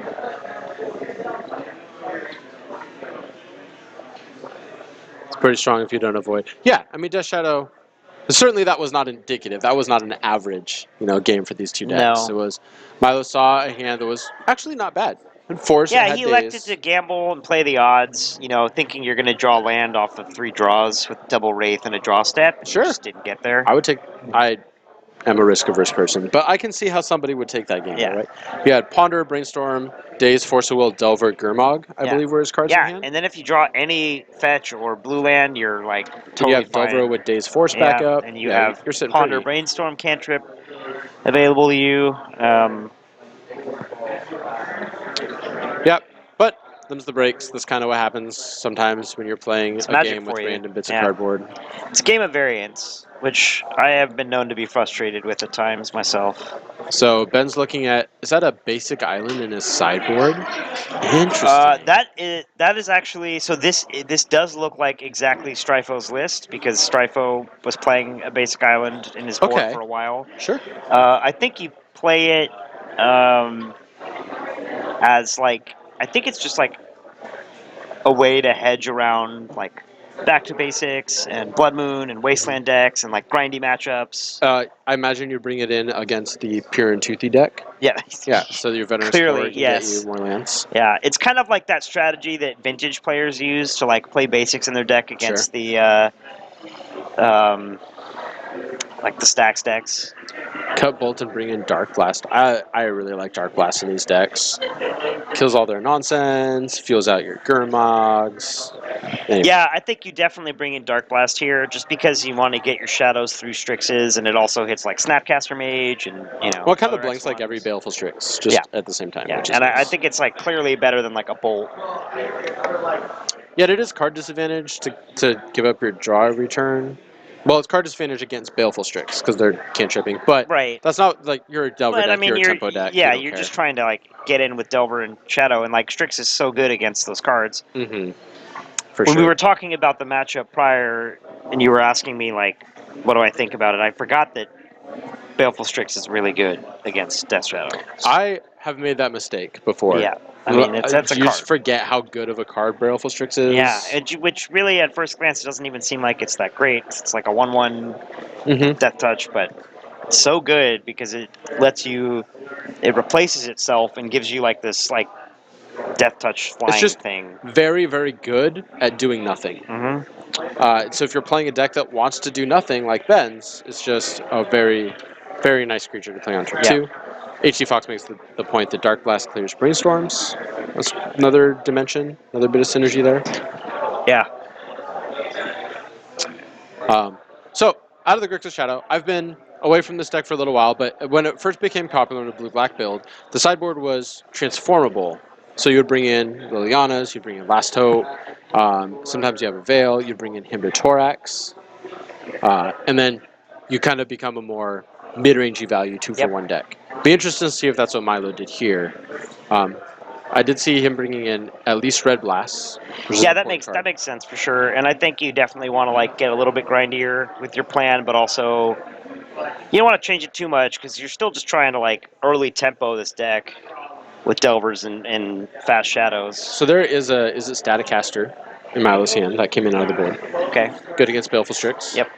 That makes sense. Also, Maybe he thought with Staticaster he like didn't need to also bring in Dark Blast. I don't know. That makes sense. It's also not clear that he has it. It's not 100%. I believe Milo has a Streetwraith and Reanimate in his hand.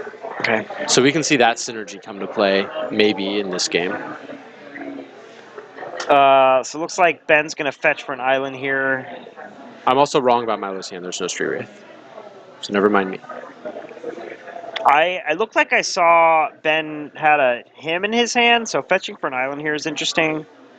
Maybe he values playing around Wasteland more. Now, Hymn to Thorax, it is a Hymn to Thorax, but that's a very stressful card on your mana base. Yeah, and I know Stryfo was playing Rise and Fall. Do you know if he's still in Rise and Fall, or is he playing Hymn to Thorax? It's right there. Oh, sure. Oh, so you're splitting between Rise and Fall and Hymn to Thorax, or maybe out of the board and want to bring him in? I think him is main in some number. Okay. Yeah, oh my god. As somebody who plays Death and Taxes, I cannot stand Hymn to Turok. That card is like the bane of my life. It always discards my relevant cards every time. Every time. Yeah, as someone who plays a lot of Snapcaster Hymn to Thorax, I can always confirm get that the it's just cards I two care Thoughtseizes. about all the time. It just hits the Rishon import and their Thalia every time. Yeah, That's all and then I just left with want planes. But no, I'm looking at when I was talking to Chase, he said the black-red of Fall was so important that he was issuing him to Torak for a spell that didn't cost double black. Now, that was the time where the black was a lighter splash in this deck. Yeah. Obviously, times have changed, maybe. It looks like he's splitting it 1-1, which is fine. Okay. So, flips a Red Blast. Sure. Now, Milo's pretty well set up to protect this Delver. That's a Wasteland? There's a waste. Sure. So Ben looking good for fetching double basic here. Plays out, thinking about it. He's got 3 choices of lands. Plays the Bayou and Hymns. It's kind of the classic decision in Legacy is do you play on Wasteland by getting all your duels or none of your duels? Obviously, Ben opted to get all of his basics. Yep.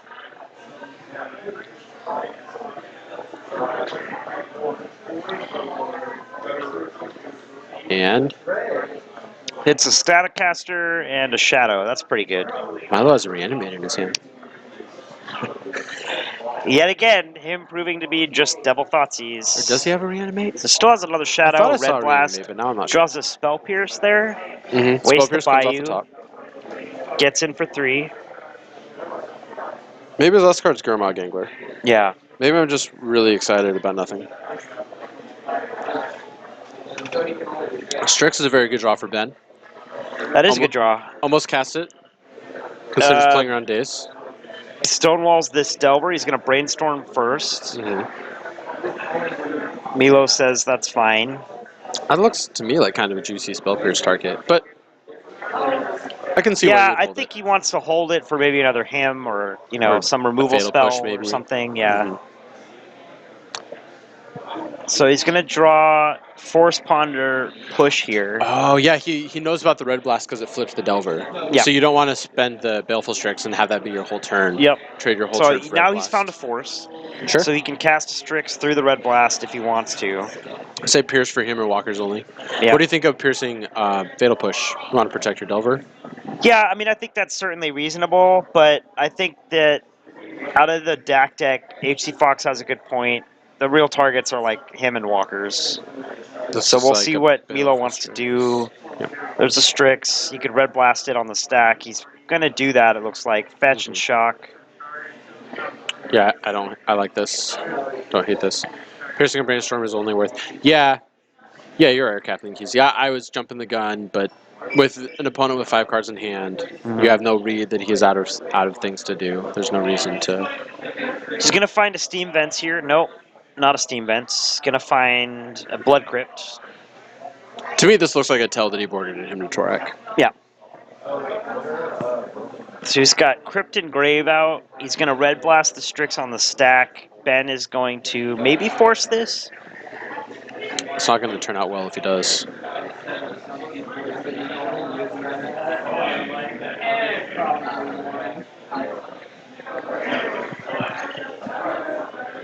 Yeah. He's going to let it resolve. Size is not worth Save it. his force, pass the turn.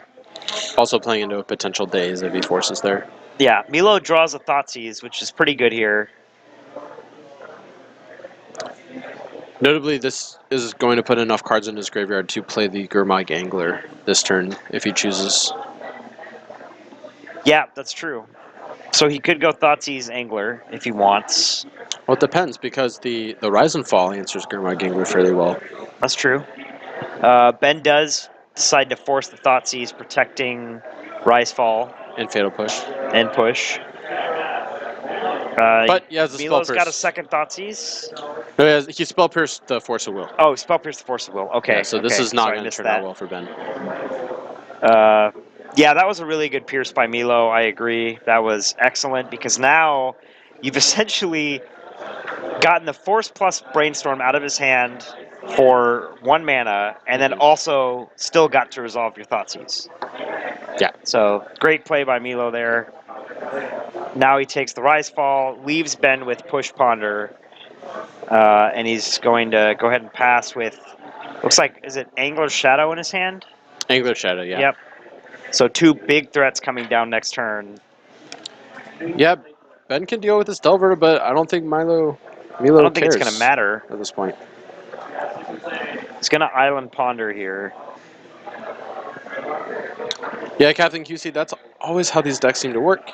Just kind of Delver, then boom, 12 power. You're like, Yep. what? Finds a Jace and 2 other cards. Jace, Dak, Thoughtseize. Jace deck Thoughtseize. So the Thoughtseize is fine. Jace not so good. Dak not so good here. And his mana situation says he can't play Thoughtseize and push on this turn. It's the problem with these 4-color decks, fetching basics first. So Right, you so lose imagine if access he to, just like, got all multiple the plays. Underground Seas. Yeah. And then the Wastelands can't keep him off his 2 core colors. Looks like he's... I would say it's a shuffle as well, but he's going to take something.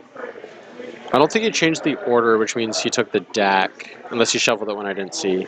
That's a C? So he Okay, does so have he a has double C in black. hand. Okay. So maybe he drew taught the the C for Thoughtseize. turn. Sure. Okay. Drew the C for turn. Thoughtseizes, takes... Oh, so it's double Shadow, not Angler. Yeah. This Takes is a all shadow. the black cards look the same. Yeah. All the creatures. So, okay. Yeah, this is... Gonna be close. He's at 3 life. He has to go for the push here. Push the Delver. I think I Now like to Milo push gets the before you window to draw the play the card, Shadow. but Yeah. yeah. Ponders Ponder. first. Yeah, so Ben has no cards in hand, but his top card is either a Jace or a Dak Fade. Both okay here, I guess. Bolt, Daze. I think that was a Jace Spellbook Brainstorm. That's just an altered Brainstorm. Leaves the... Is that a Bolt that he left on top? We'll find out. Plays the Shadow out. Passes the turn. 1/1 Shadow. Sure. Could bolt himself, but Ooh, does I don't he love have a that. day? Did he keep the days? That's fairly good if this is a Jace.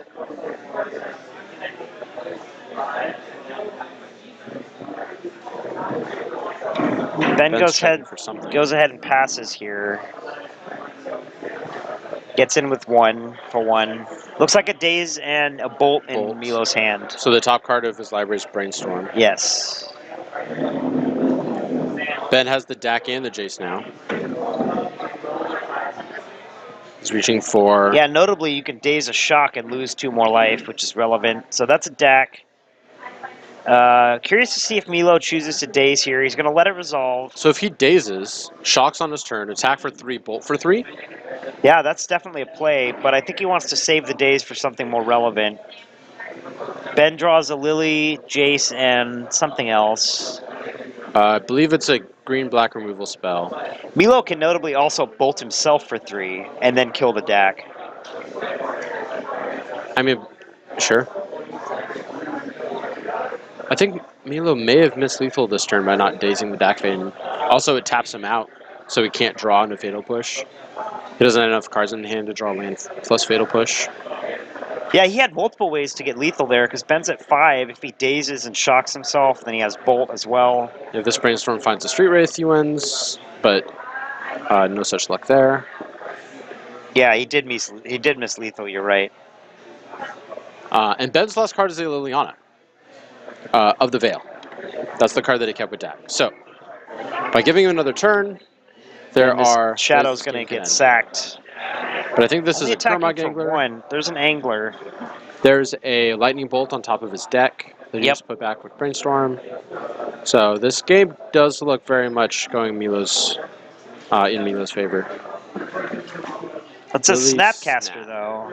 Snapcaster gives you You can Fatal snap push and have a blocker, I guess is probably his best bet, although Milo has the bolt.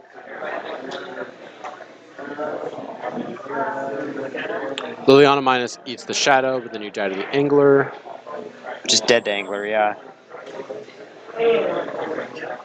And you can't cast both Liliana and Snapcaster here. We would also dead to Death Shadow attack plus Bolt too, so... Yeah, Ben does have looting available with Dak. Ben is... or Milo has a wide variety of ways to win this game. He goes ahead and passes here. Yeah, I think a little bit of a misstep not plussing the Dak, even Yeah, just for he the didn't. I don't think he did anything with Dak there. Well, he knows he wants both the cards in his hand, but even the Miltew's probably worth it because you have Punishing Fire in your deck. Does he know about the bolt? I don't think he does. He does not know about the bolt. Okay. So he's gonna snap, push, block the Angler before blocks, bolt your snap. And that should be game. Yep. We're on to a game 3. All right. Okay. It's a very interesting classic Legacy matchup. And I don't really think these are that uncommon of decks. No. Chase Hansen's been playing Punishing Dak for... long time. Years almost. Yeah. I played around with it. I think I played it at GP Seattle, his list, back when I could play Deathwatch Shaman. The deck was quite a bit better. HC that Fox deck was points out, better with Deathwatch. HC Fox points out Snapcaster Rise and Fall, bounces a Gurmag, and does something. Yeah, I don't know. I don't think Ben had any creatures in his graveyard, so he would have had to target Milo's Delver, which isn't what you want.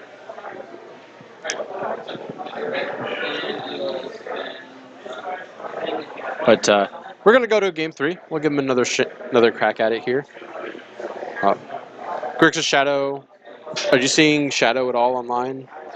Yeah, a little bit. I actually lost to it in the challenge on Sunday on Death and Taxes. It's a good matchup for Death and Taxes, but Shadow can still just like have the nut draws, and I didn't draw very well. But I'm definitely still seeing it in numbers, and I think it's the Legacy meta is in a place where Shadow looks really good right now because there's so much combo running around. Like you have like Storm, and you have Sneak and Show, and you have like the other combo decks. I mean, and I think with like Miracles and Grixis control on a downtick online, which Shadow is not great against Miracles because like Snap Swords to Plowshares. Sure. It's pretty good. As a Grixis pilot, I think that match was pretty good for Death Shadow. For Shadow over Grixis? You only have 2 Fatal Pushes and 1 Edict, 1 to 2 Edicts. Blanking Kolagon's command's huge. I also think Shadow is a fairly high skill-intensive deck just because it's their sequencing is so important. I agree. So. Now we saw an example right now. You can miss lethal for really esoteric plays, Yeah. Unconventional plays. Yeah, Death and Taxes does just lose to lots of Dread of Knights. It's frustrating, but famously popularized with Josh Layton's Pro Tour list, indeed, where he identified you can beat everything but Death and Taxes. The Raptor. And we're off for game 3. Let's look at our hands here. Milo's looking like he's going to mull. Ben keeps, I think, and Ben's on the play here. Looks like he's got some lands, maybe a Pyroblast in there. The Wasteland hand. Force of Will back there, maybe, I think. Lands, Force, Blast, something else. Snapcaster, maybe? Can't quite tell. Yeah, there's a weird psychological aspect when it comes to like keeping 0 land hands that draw cards. Like the double street life hand, the human brain factors in and goes, last time I drew 2 cards, I got mana screwed, and so you're really unlikely to do it again. Milo's going to keep his 6. It looks like he's got a Shadow. Him to Torak. Him to Torak. Something. A land. Crucially. I think I saw Hydroblast as his last card. It looked like Mr. Gamora, but it's definitely not. Ben goes Trop Pass here. Milo draws the Wasteland Wasteland. off the top. He's Fire just it going off. to go ahead and fire that off. Get him. Ben draws for turn. I like that. Looks like a Ponder, maybe. Plays out the C, casts the Ponder. You play the Wasteland. If you're Milo, you're just trying to bridge until you get to him to Torak. So restarting the game on turn 1 is fine. Tropical Island is the lowest value land, is the 2 least important colors for this deck, but you're gonna get that. You're gonna get that land anyway, because that's how sequencing works. So I didn't see what the top 3 with Ponder were. Yeah, I didn't either. Just real fast. Looks like Milo's fetching here. He is going to shock in a Watery Grave, looks like. No, we haven't seen any Underground Seas from Milo's list. No. I know that the list usually plays 2, but there's 1 in his hand. but he wants to lose life, so Sure. I've seen these lists play 0. yeah. Kind of makes it a nice little entry into Legacy. You could play 0 of the cantrip decks. I mean, I think the deck wants at least 2 just to be able to have the option to not lose life, but Milo keeps the Force, so he's got Force. I don't know if he has a blue card. I think he does. I believe it's a Spell Pierce. He has him to Torox as well. The top 2 cards of his library are Baleful Strix and Reanimate. Hope we see him and Reanimate your guy. Could be fine. Ben's going to go ahead and cast Strix here. It's going to resolve. Milo untaps. Is it him? You. Could Force here. Oh no, I don't think Ben has a blue card. Doesn't look that way. Not sure though. Skill to Torak, as always. Are you a Force of Will to him to Torak, or you just let it happen? If you have a Force. I'm a usually let it happen unless you really want to protect something in your hand. I'm also I don't play Force of Will decks guy, so yeah, okay. I don't never make those decisions. I play non-blue cards. You know, that's my jam. I'm gonna divert that him to Torak kind of guy. Yeah, I like that.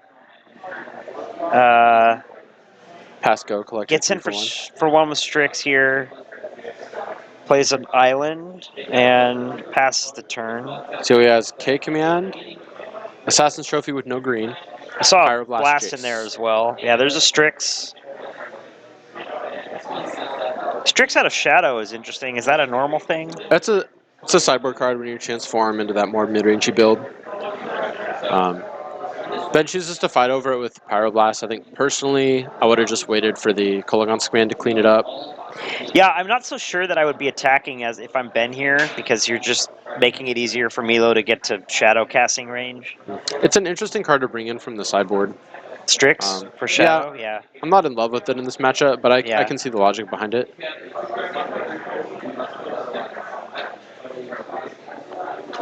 Here's a him on Ben's side, so the battle of him. I think his hands reanimate Death Shadow. You could certainly force this. Yeah, he's going to do that here. See, that's a situation where I like forcing because protect all your 3 of your cards are relevant and 2 aren't. So it's a reanimate.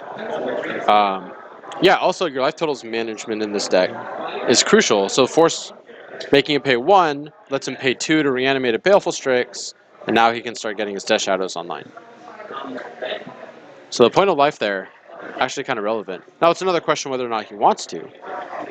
Playing a 1/1 Death Shadow into a Punishing Fire deck might not be what he wants to do. No, probably not. I'm sure he's waiting to drop his life total a little more. Mm-hmm. He's going to waste the, looks like a Badlands. Did he pick up another Death Shadow? He may have. That Like looks a like shadow and a shadow. pocket Death Shadows to me. Yeah. Crucially shuts off the red for Kolaghan's Command. Ben has a fetch, but he has to choose between casting Assassin's Trophy or Kolaghan's Command. Yeah, that's interesting. I'm not sure Milo plays any basics. I don't think it matters. And I think his last card is Leovold, Emissary of Trust. Fetch, yeah, it looks like Fetch, Leo, K Command Trophy is the hand. Yeah, so he's making that exact same decision point we were talking about. He goes, do I want green mana for my 2 green cards? Or do I want red mana for my red 2-for-1? I don't hate the K Command blow up your Strix or your Shadow and make you discard a Shadow. Like, that's not bad. Well, he doesn't know about the triple shadows, so... Right, that's fair. But I mean, usually, like, 2 cards in hand, discarding 1 is often relevant. I agree. So I think if I were in his seat, I would Kolaghan's Command both of his creatures. But, right, because Strix is an artifact. Mm-hmm. That's right. But okay. being omniscient and having the, view from above, Yep. that's... I forget that Strix is an artifact, so that's definitely a play that Ben could take here. Yeah. And you really want to kill it with something like a Kolaghan's Command. You don't want to invest a whole card into a Baleful Strix if you can help it.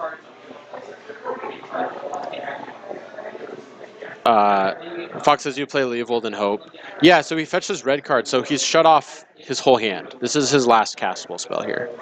He is going to take your line, which I like, now that I've remembered Strix is an artifact. And I don't think Ben has a Baleful Strix in his graveyard, so he didn't have that option to get a Baleful Strix back. Yep. Otherwise, I may have considered that, especially since you're out of spells.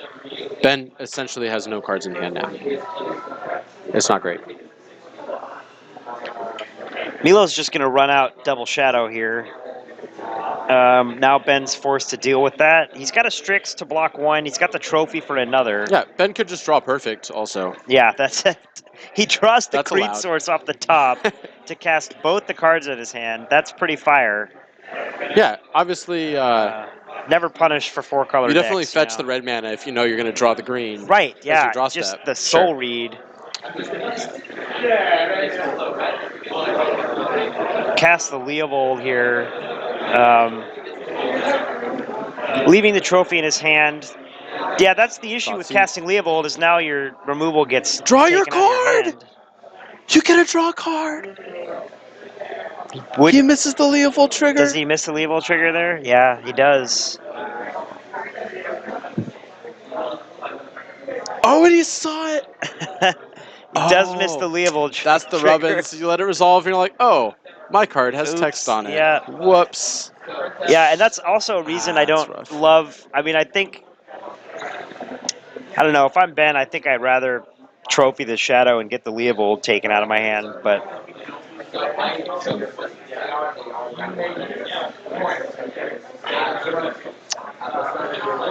Yeah, that would, depending on what this draw step here Although it is. looks like the draw for Ben was a Snapcaster, so that's a great draw. Did Milo just rip the Blast? No, the Blast was in his hand. But this land, I can't tell if that's a Polluted Delta or a Watery Grave that he just drew. If it's a Polluted Delta, then he now has Blast up for the Snapcaster Mage. It's going to block a Shadow. Okay. Takes 4. Yeah, it was a Snapcaster. Okay. Plays the Delta. He has Snap K command, Snap Trophy, Snap. Snap Trophy is a good one on this board. Does not have access to Fatal Push yet. That's his best spell. Daze, sure. That's a Daze in Milo's hand. So if he does decide to go Snap K command, that's an answer. Let's see. This Death Shadow's 7 power right now. It's the scary part about attacking Death Shadow decks. They hit you back just as hard. Milo has the blast too. He doesn't and- have red, crucially. Oh, he doesn't have red. You're right. Yeah, I believe his last card, his last land is a Watery Grave, not a Polluted Delta. This is... I think this is a Snap Trophy, but he's retapping his mana. Yeah, see if he decides to consider days. He is going to trophy here, Yeah. which I think is correct. Do you cash in the days? Or your Milo, or do you still think you can get value? Yeah, out of you it? could make him fetch here, cash it in. I mean, it's not going to get any better. Yeah, you're just going to 2-mana days. Yeah, I don't hate that. Fetch in response, go to 7. I think I may have... Oh, you definitely can't bounce your land. You're at 6. Ben has 5 power.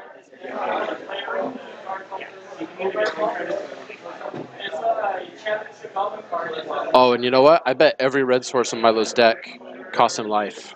I don't think he has the option I don't to think blast he the has. Stabled. Yeah, I don't think he has a mountain or anything. It's going to get a swamp off this trophy, so Milo is playing basics. Sure. Yeah, the one of Swamp is really common in Death Shadow. Often it's the only basic. Sometimes they'll have an island. They almost always have at least a swamp.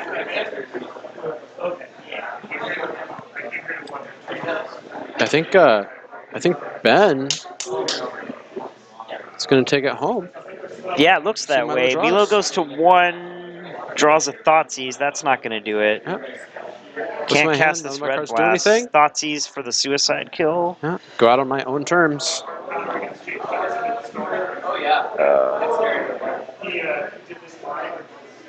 Ben's deciding if he wants to brainstorm in response here. Let's see if he remembers his Leovold trigger. Okay. Oh, got All right. He got it. Redemption. He got the trigger. I believe his draw was Diabolic Edict, so that also doesn't matter.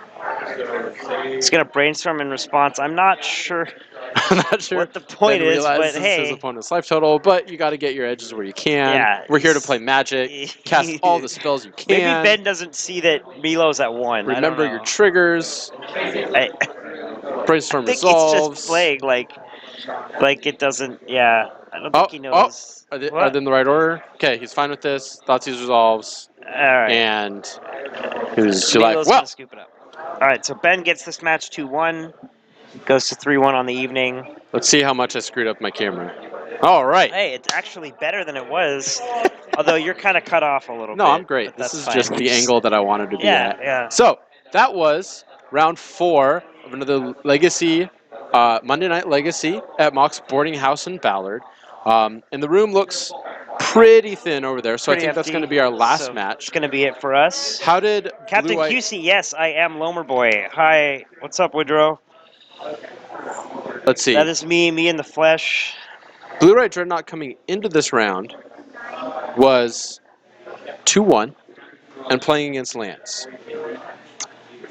Right. How do you think Blue-White Dreadnought did? What do I think, Blue-White? Yeah, do you think they beat Lance? No. No.